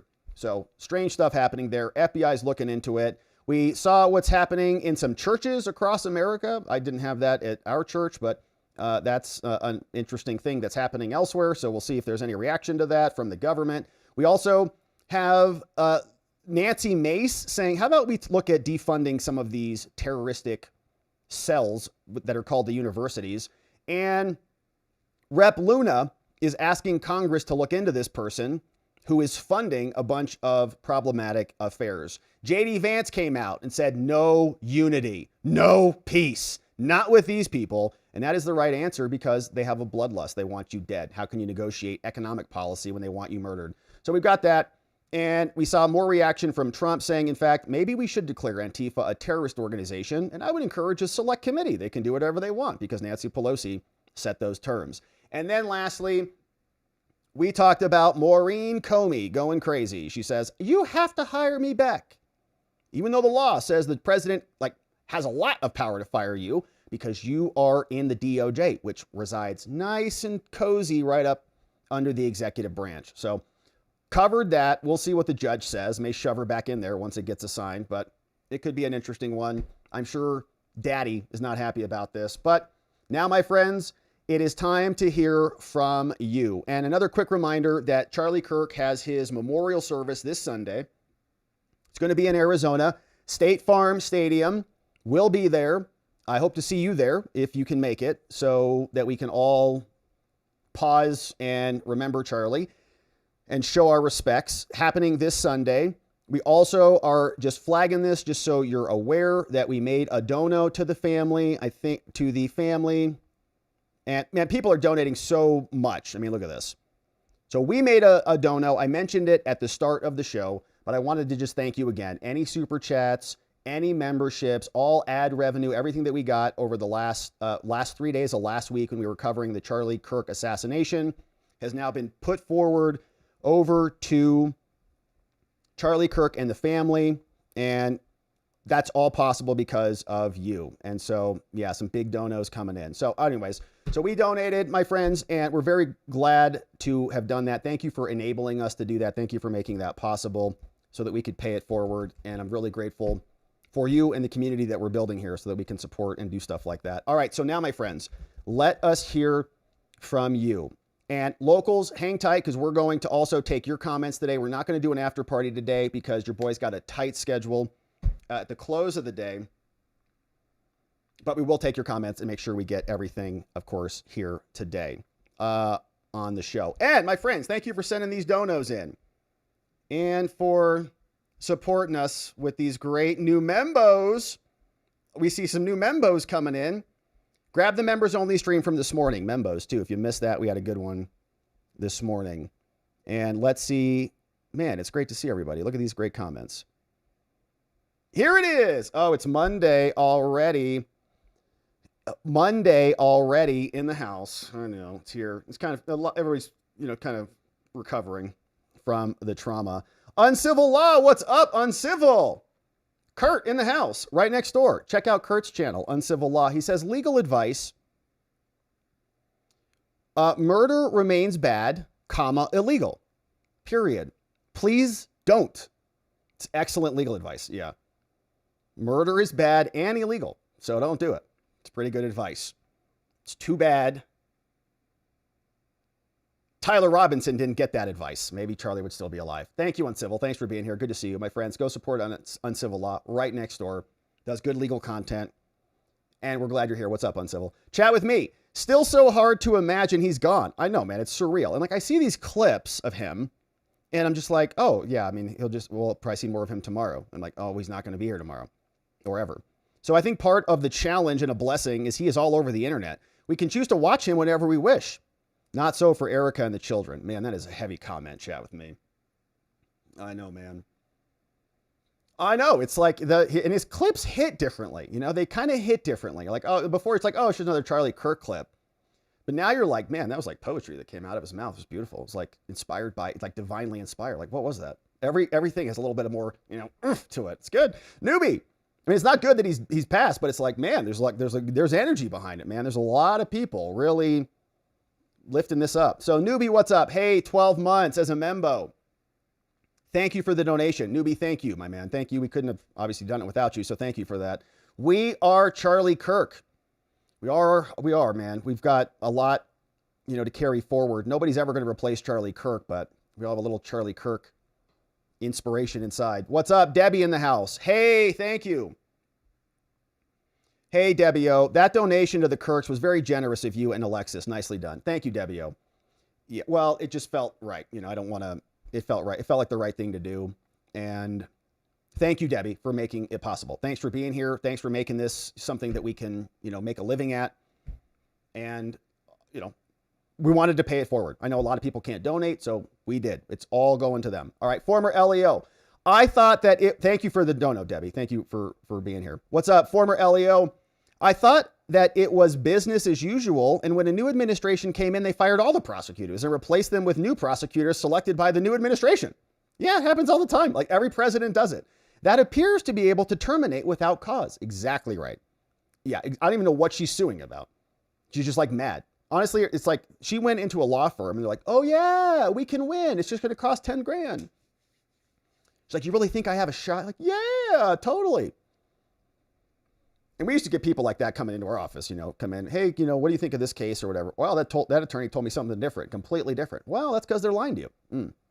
Yeah, and they want you to hire them, and they're promising you a bunch of nonsense, and so they'll just take your money and not deliver. Happens all the time. In fact, that's why a lot of people hate lawyers, is because it happens a lot. So it feels like that happened to her. It's like, no, yeah, you can maybe win this one. Here, just sign this retainer. I thought that it was business as usual when, they all got fired. Good to see you, former, in the house. You're exactly right. Hey, Traviso. Good to see you. Says, now we have the left saying the quiet part out loud. They want conservatives dead and in fear so that we shut up and back down. It was reported by Tim Pool on his YouTube channel. Yeah, Yeah, well, shout out to Tim Pool. Tim Pool's been covering a lot of this, and I know he was close with Charlie Mann, and he, laid down some very nice memories about him. And they are saying it out loud. I mean, we've played the clips here. There are clips of them, of Democrats everywhere saying, more dead fascists, please. They want more of it. Quad Cam, what do you think about urging Congress to pass a law called Arena's Law, creating a national violent offender registry and requiring states to share conviction data? After 2+ violent felonies, a third violent crime anywhere in the U.S. would trigger a federal prosecution with 15 years to life. I used AI to draft potential bill language. Let me know your thoughts, my friends. So check this out, man. I love this idea that, I don't know the details of it, but I like the idea of drafting legislation and like thinking about the mechanics without commenting on your proposal, solving these things. And it's interesting. I mean, we had like a major crime, anti-crime wave back in the 80s. Joe Biden did a lot of this. Joe Biden passed the 1980, I think it was like 84, 86, or maybe it might 86, 88. You can look them up. Bunch of crime bills. But we got like the 3 strikes rules. We got like mandatory minimum sentences. We got thresholds, like threshold amounts. Like if it's over a certain amount of a drug, then it's this. It's much worse than if it's a lower amount. Like a lot of that was created back then. And I don't know. I mean, I think you could make the argument that a lot of our current problems are a result of some of that. Or maybe it wasn't hard enough. Or we also have this problem of federalism. It's not really a problem. It's kind of a feature. But we have this, we don't really want the federal government doing local law enforcement. So a lot of it's like by agreement. It's kind of like the state, the federal government, you have to pay taxes to the federal government. You don't have to make your speed limit 75. You can make them 105. But if you do that, then you're not going to get federal dollars from the DOT. So everybody makes their speed limits what they are because it's a contingent on getting the money. So it's kind of like that with criminal law. Like we don't want, the feds to criminalize our local law enforcement because that could really be problematic. I mean, I think you can just think about this in the hands of somebody else, like the J6 cases, for example. They may have labeled everybody, a violent offender, even though they were just in there, with a trespassing charge. So there's always a lot of unintended consequences on this. And obviously I'm fascinated about, the human component, the unintended consequences. I practice a lot, exclusively in criminal defense. So I got to see how a lot of it worked. Like, did it help people? Did it hurt people? So it's very complicated. But the fact that you're, investigating it and writing about it, I think is awesome. So I'll check that out. Quad Cam on Substack. And we're also now on Substack with one article, the Charlie Kirk assassination article. So spending a little bit more time over there working on that page. Tim Jake, what's up, Tim Jake? Hey, with all the Charlie Kirk coverage, the Lisa Cook case fell off the radar. Totally right. Yeah, we have not gotten back to it, but we're planning on it. Judge Cobb granted a TRO and enjoined Powell and the Federal Reserve from any efforts to remove her. And did Trump immediately, we'll try to get back to that tomorrow. I think Trump may have immediately appealed that and is working on it. But I think, and they also are in the process of confirming her replacement. So I think both of them might be there at the meeting. So like Trump's guy and their guy. We'll have to see. Tim Jake, thank you for that one. And yeah, Lisa Cook, I think that's what we were going to talk about the day that Charlie was assassinated. Like that was on docket. Hey, what's up? Mom CEO, what is Substack? Would you please post a link to it? Absolutely. We will. So Substack is like people like the writers, like the people who write smart articles and stuff. They write articles over there. And we are just using it basically right now for this one thread. I don't know if we'll do anything else with it at any point, but it's got this nice kind of like little table of contents feature over here. And so we've just got all of the Charlie Kirk stuff organized in this one like mega thread. It's got everything, including the donation links, where you can support, where you can go to the memorial, then a full timeline on all the details. And when the charges come, we're going to keep it all nice and organized over here as well and just keep this stuff up to date so you can see all the latest. I'm uploading the videos, taking screenshots in case stuff starts going away. So we're kind of making a time capsule and assembling all the materials. So it's all over there on Substack. All the Crowder leaks, all the other witnesses. It's big. It's very, very big. So it's better viewed on a computer, not on your phone, because There's just a lot there. Anyways, that's what Substack is. And like a bunch of people have good stuff over there. Like Amuse is on there. Julie Kelly's on there. Bunch of people, you know, have great stuff on there. And it would be nice to start writing a little bit more. I used to write a lot, but now we talk a lot. Can't shut up. All right, Mom CEO. Hey, Sarah Jean, where is the Substack? I don't know what that is. Wow, man. So a lot of people are on Substack. Yeah, it's got a big network effect. So you might want to check it out. There's some really good stuff over there. Good stuff to read. I like one of them is called Unbecoming, I think is a good one. Has some like science articles. So it's just another social media site. I know we have a lot of different things. Like we got Watcher Files, we got Watcher Lodge, we got all these things. But the Kirk stuff is on Substack because I think it's kind of the most accessible to people. Sarah Jean, what's up? Check it out. Thanks for the dono. Rhonda, what's up? Just Rhonda in the house, bringing in 10 new membos. Thank you, Just Rhonda, for doing this. Julius VC, welcome. RM in the house. We got Johnny Tambourine, Konaha Jeremy, what's up? Backseat in the house.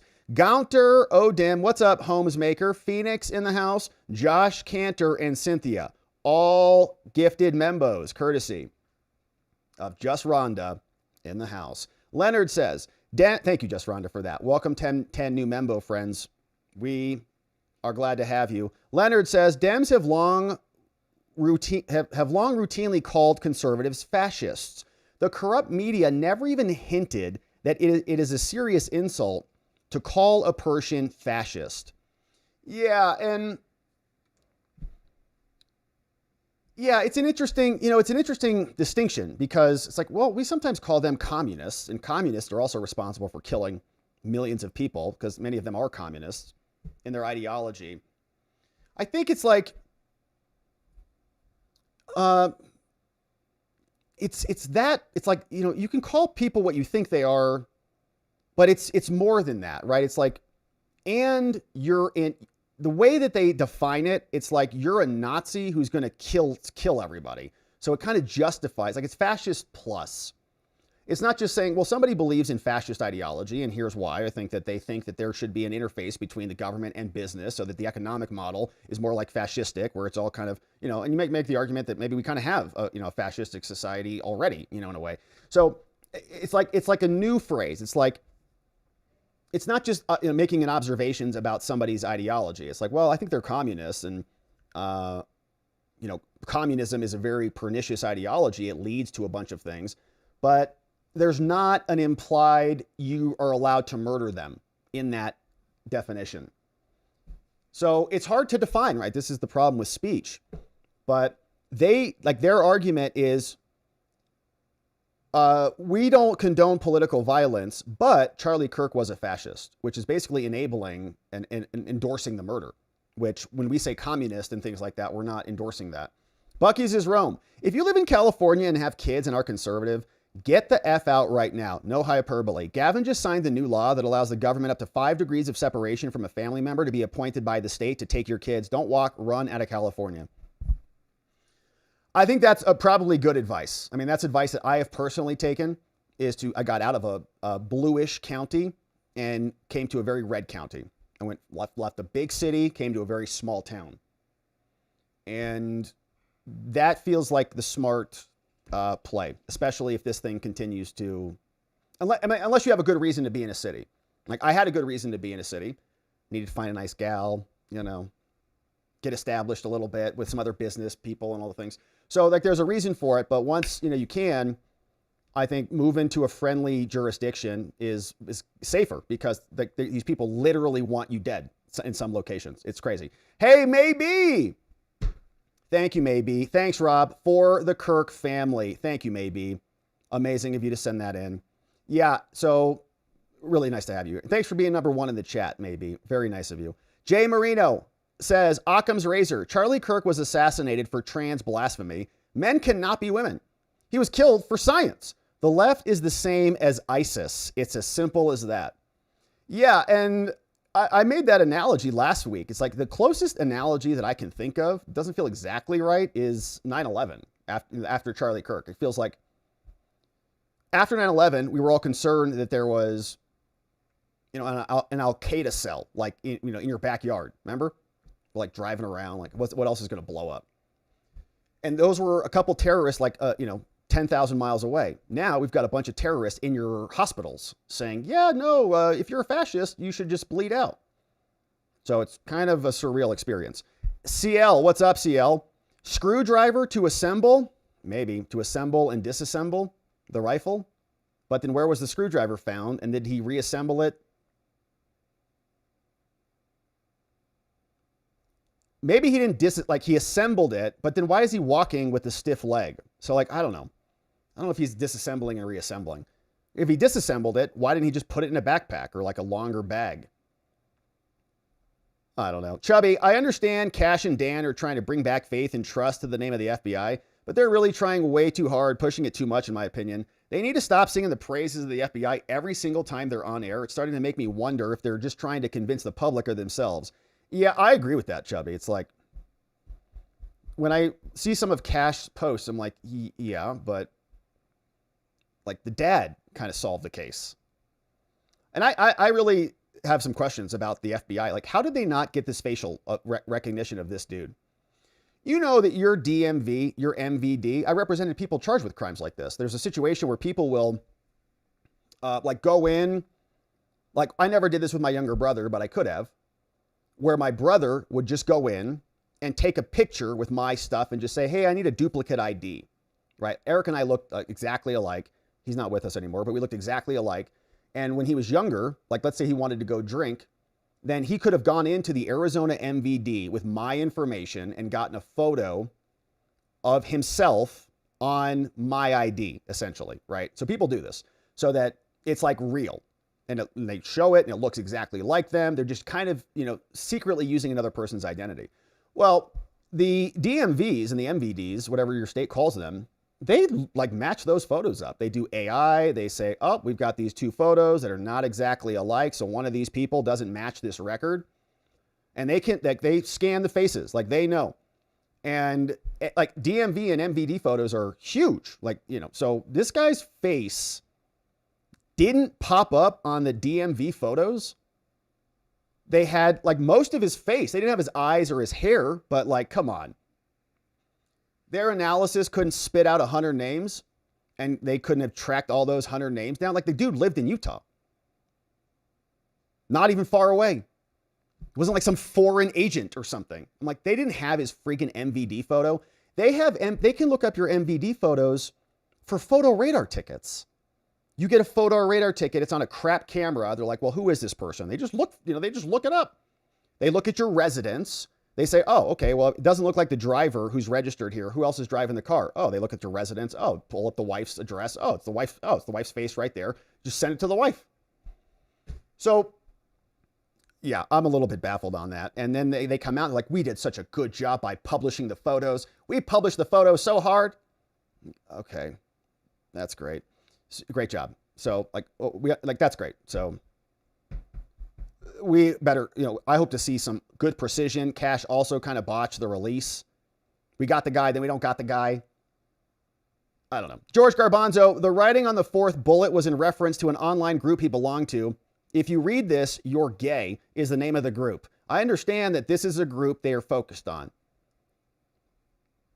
Yeah. And that was on one of the bullets and we're not gay. Okay. Even though we read that, but thank you, George Garbanzo, for that. This old guy says, if there was a contest for the least active person on Facebook, I would certainly be in the top 10 and probably would have a pretty decent chance of winning. But a number of my friends are liberal and quite active there. Almost all of them post with an undercurrent of hate and they are mostly uninformed.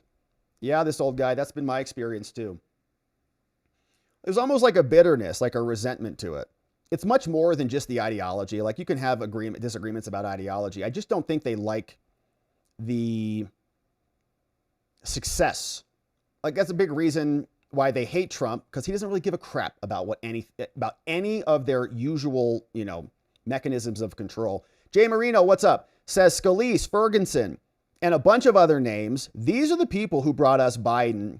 And it's not both sides. Don't anger us and tell us it's raining, and don't insult my intelligence. From Jay Marino. Mock Schnell, what's up? 20 new membos coming in. FledX is here. Time on my side. What's up, Hefty Joe? Celsify, Brad Thorne, Devin Wargo, The Mirror Man, Vemmy's here. Girthy Banana. We got Toon Chimp Trump, Fish Ventura, Newcastle Trains, the Red 11. What's up, Gus Swayze? Hugh, last name Chas All. Peggy Kane, almost got me on that one. Robin Williams, Rebecca Koo, Kelly 911, and Chuck Reardon in the house. What's up? Thank you for bringing them in, Mock Chanel. You're amazing. Bioman, what's up, Bioman? Grab the members only stream from this morning. We had a good time. Gunther Eagleman says, Lexi Kunzel has been made whole. Oh, we talked about this morning. So this was the nurse who got suspended because she reported on the surgeon who was celebrating Charlie's death. And he resigned and she has been reinstated. Justice. Finally. Thank you, Rick D. Wendy's. Sir, this is a Wendy's. Wendy Donnelly. What's up? Dottie's mom is here. Troublemaker Jonah gifted a membo. What's up? Cindy Klein. Tina Lewis. Kathy Henderson. John Carter. Dan Black. Snuggle Struggle. What's up, Crazy Sammy? Luis Manuel Vizcaino Guevara. And Joe Mo, just Mo Joe in the house, courtesy of Wendy Donnelly, a.k.a. Dottie's mom. What's up, King of Biltong? Hey, you know where to get your biltong at biltongusa.com, but did you know we offer a large selection of imported groceries? I did not know that. Get everything in one place and use code Robert. You'll save 10% off of biltong at biltongusa.com. And it's got zinc and creatine and a lot of other good things. Jay Marino says, it's not radical, okay, it's mainstream. It's in elementary schools, libraries, colleges, military, government, and law. It's everywhere, I know. DG Plasm, what's up? Hey, just an FYI, not all furries or LGBT or into it as a fetish or whatever. That's a subgroup. There are a lot of people that just enjoy having their own character to dress as, etc. It's like cosplay. That's interesting. Yeah, that's interesting. I guess it depends how serious you take all this stuff. I mean, I don't really get it, to be perfectly honest with you. But like I've seen the people go to comic, like I have a friend who's like really into the comic stuff. He goes to these events and I think he puts on costumes and stuff. You know what? I'm just a very boring, just very, very vanilla individual. So I can't really relate to it, but thank you for it, DG Plasm. It's like cosplay. Is it like Halloween? I mean, okay, I like Halloween, but I don't dress up in Halloween anymore either, because that was like when I was a child. So, all right. Thank you, DG Plasm. And I don't mean to be insulting. You know, if you're an adult and you want to do these things, and that's fine. But it's just a strange thing. And I told a story this morning, DG Plasm, you may have been there, about the furries that I saw in Phoenix. Strange event. Hey, but who will pick the crops?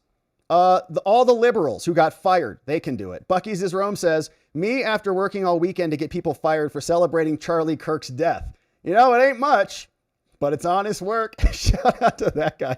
Here's Bucky's is Rome sharing this one. Yeah, this is a very prescient one. Leftism versus civilization. Rest in peace to Arena as well. Bucky's is here. Hi, I'd like to have a conversation with you. Charlie Kirk, handsome man. Here's some trans radical. Your disgusting extreme existence is a threat to me. With the hairy legs. Thank you. Off-label podcast. Closing insane asylums became the biggest threat to humanity. It didn't make insanity disappear. It just reproduced to be humanity's biggest threat. Closing insane asylums. Bucky's is here. You know what angers me about Rep Omar? Besides being a Democrat, we lost good people, white and black in Somalia, trying to feed her people. And then she comes in here and craps all over us. It's true. Milan, have you seen the guy getting the camera that was directly behind Kirk when shot was taken down less than 5 minutes after the shot using the chair Kirk had been sitting in when shot? Video footage with the YouTube's The Body Language Guy. No, I've not seen that one. I know there's a bunch of other camera angles. I've just seen the one. Jay Marino, arrest them all as material witnesses. Milan says, never surrender. There's Charlie with the halo walking in heaven. Bucky's is Rome. Says, I can be arrested for conspiracy and obstruction if one of my friends refuses to pay his parking tickets and got arrested, and I didn't tell anyone in law enforcement. Rick D. Melissa Hortman was one of the 2 Minnesota Democrats that was shot and killed in her home when she voted with Republicans on a bill. Economath says HBCUs were under fake threats, probably called in by Dem Hill staffers from Economath. Yeah, and didn't the DNC have a bomb scare too? Trino Galaxy. These preachers are the ones that make sure racism and the KKK remain alive and well. They cannot conceive a world where their dragon is dust. Where their dragon is dust from Trino Galaxy. Hey, DG Plasm, sorry y'all. Didn't expect a simple explanation to cause such chaos. Thanks to the nice commenters though. Yeah, and it's like,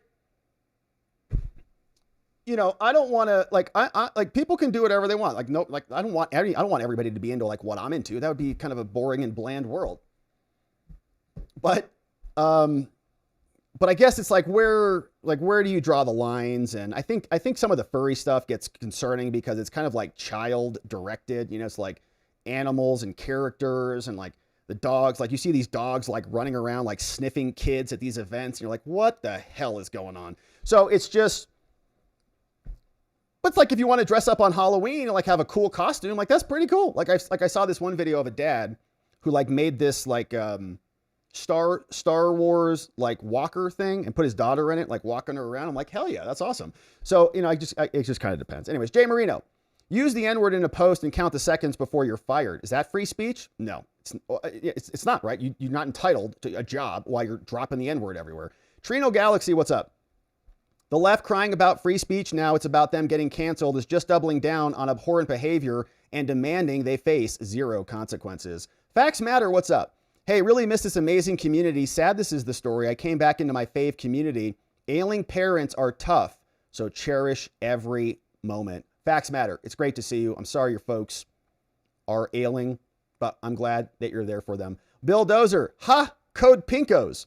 Well played, good sir. Good to see you there, Bill Dozer. Bioman, what's up? Hey, Rob. Hey, Rob. Been a sub for a few years. Thanks to Robert Barnes. Thank you, Robert Barnes. Had to join your channel today as your Kirk fam contribution is such a wonderful thing to do.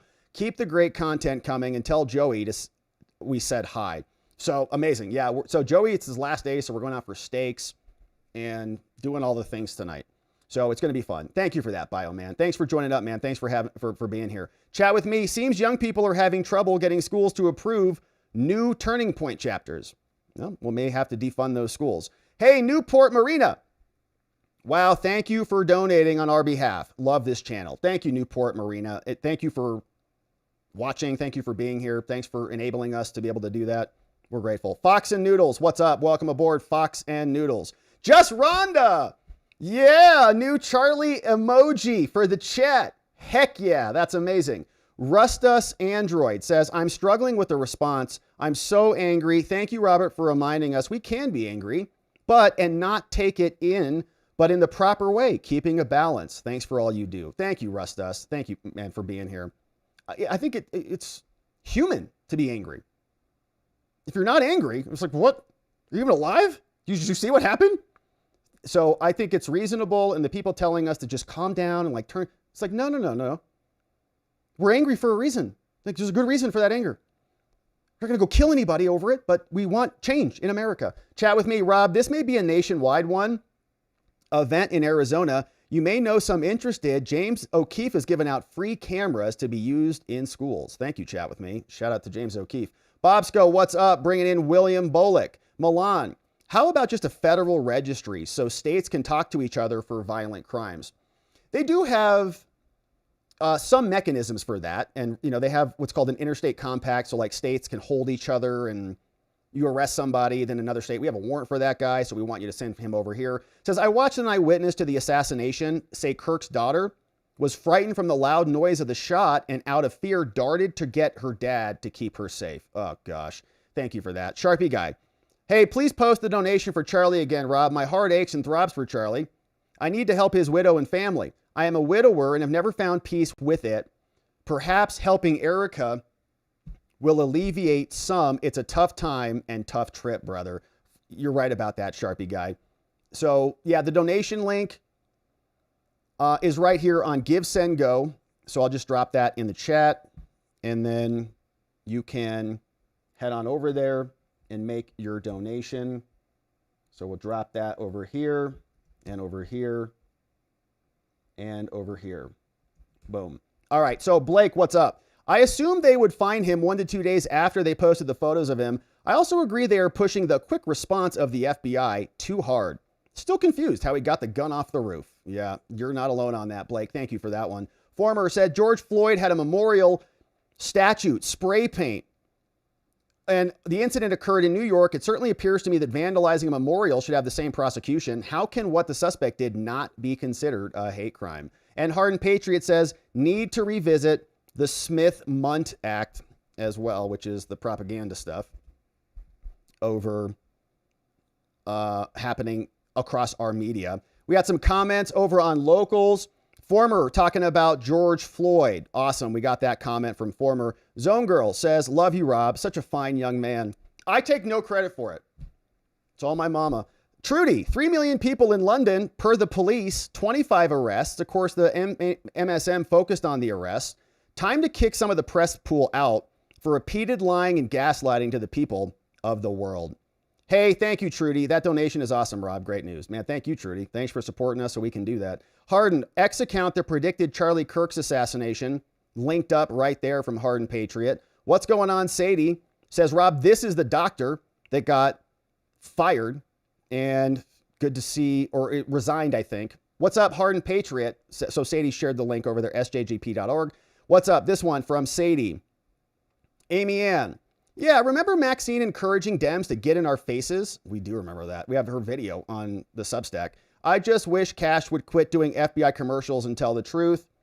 And Mr. Singham is in the China fraud hustle. Good to see you, Amy Ann. There's the Substack. And so, my friends, what a great stream it has been. We're going to leave it right there. Sorry I got to wrap up and get out of here so quickly. But we'll be back tomorrow to get into it again. It's going to be an early show tomorrow. So about 9 a.m. my time, 12 noon Eastern time. We'll come back and get into it. Thank you for all the comments. Thank you for all the donos. And thanks for being a part of this community so that we can get through all of this together and make our country better. Boopsie, hey, great reporting, Rob. Thanks for donating on behalf of all of us. Boopsie, thank you. Thank you for being here. Thanks for being an amazing member for so long and supporting us. It's a real honor. So we'll wrap it up right there, my friends. We'll come back tomorrow. We'll get into it again. Until we do that, I want to thank our amazing mods and meme smiths. Big shout outs to Donut Mind Me, John for clipping for us, K-Bean, of course, Carrie B. We got Neuro D, Janik, and Dog Digger, Just Rhonda, Elliot. Just Rhonda's back with new emojis. Elliot and Jigum Gigum. Modding the fort down for us, keeping things nice and orderly. Sarah Jean says, here's a funny story. I was already a member of Substack. The memory's the first thing to go. Yeah, a lot of people are on Substack, so you may have an account already, which is why it's pretty accessible. So, my friends, we'll leave it there. It has been a beautiful day and an amazing stream. Thank you for joining us. We're going to pause here for the evening. Of course, we're coming back tomorrow to get into it again.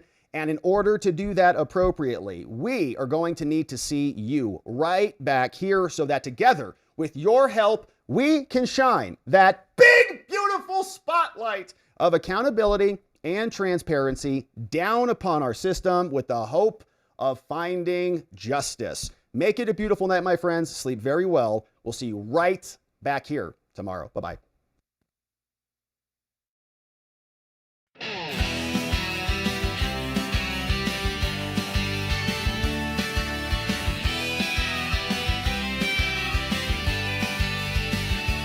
Thanks for watching, my beautiful friends. Now it's that time where the stream must end. You brought the heat with every chat and line. Together we exposed corruption. One more time we dove in the truth where the media hides. Lit up the lies with receipts on all sides. The fight isn't over, but we made them sweat. We ain't done yet, no, not just yet. Because together we are watching the watchers. Truth on our side. Watching the watchers. We won't be denied. Watching the watchers. Eyes open wide. Fighting for freedom with nothing to hide.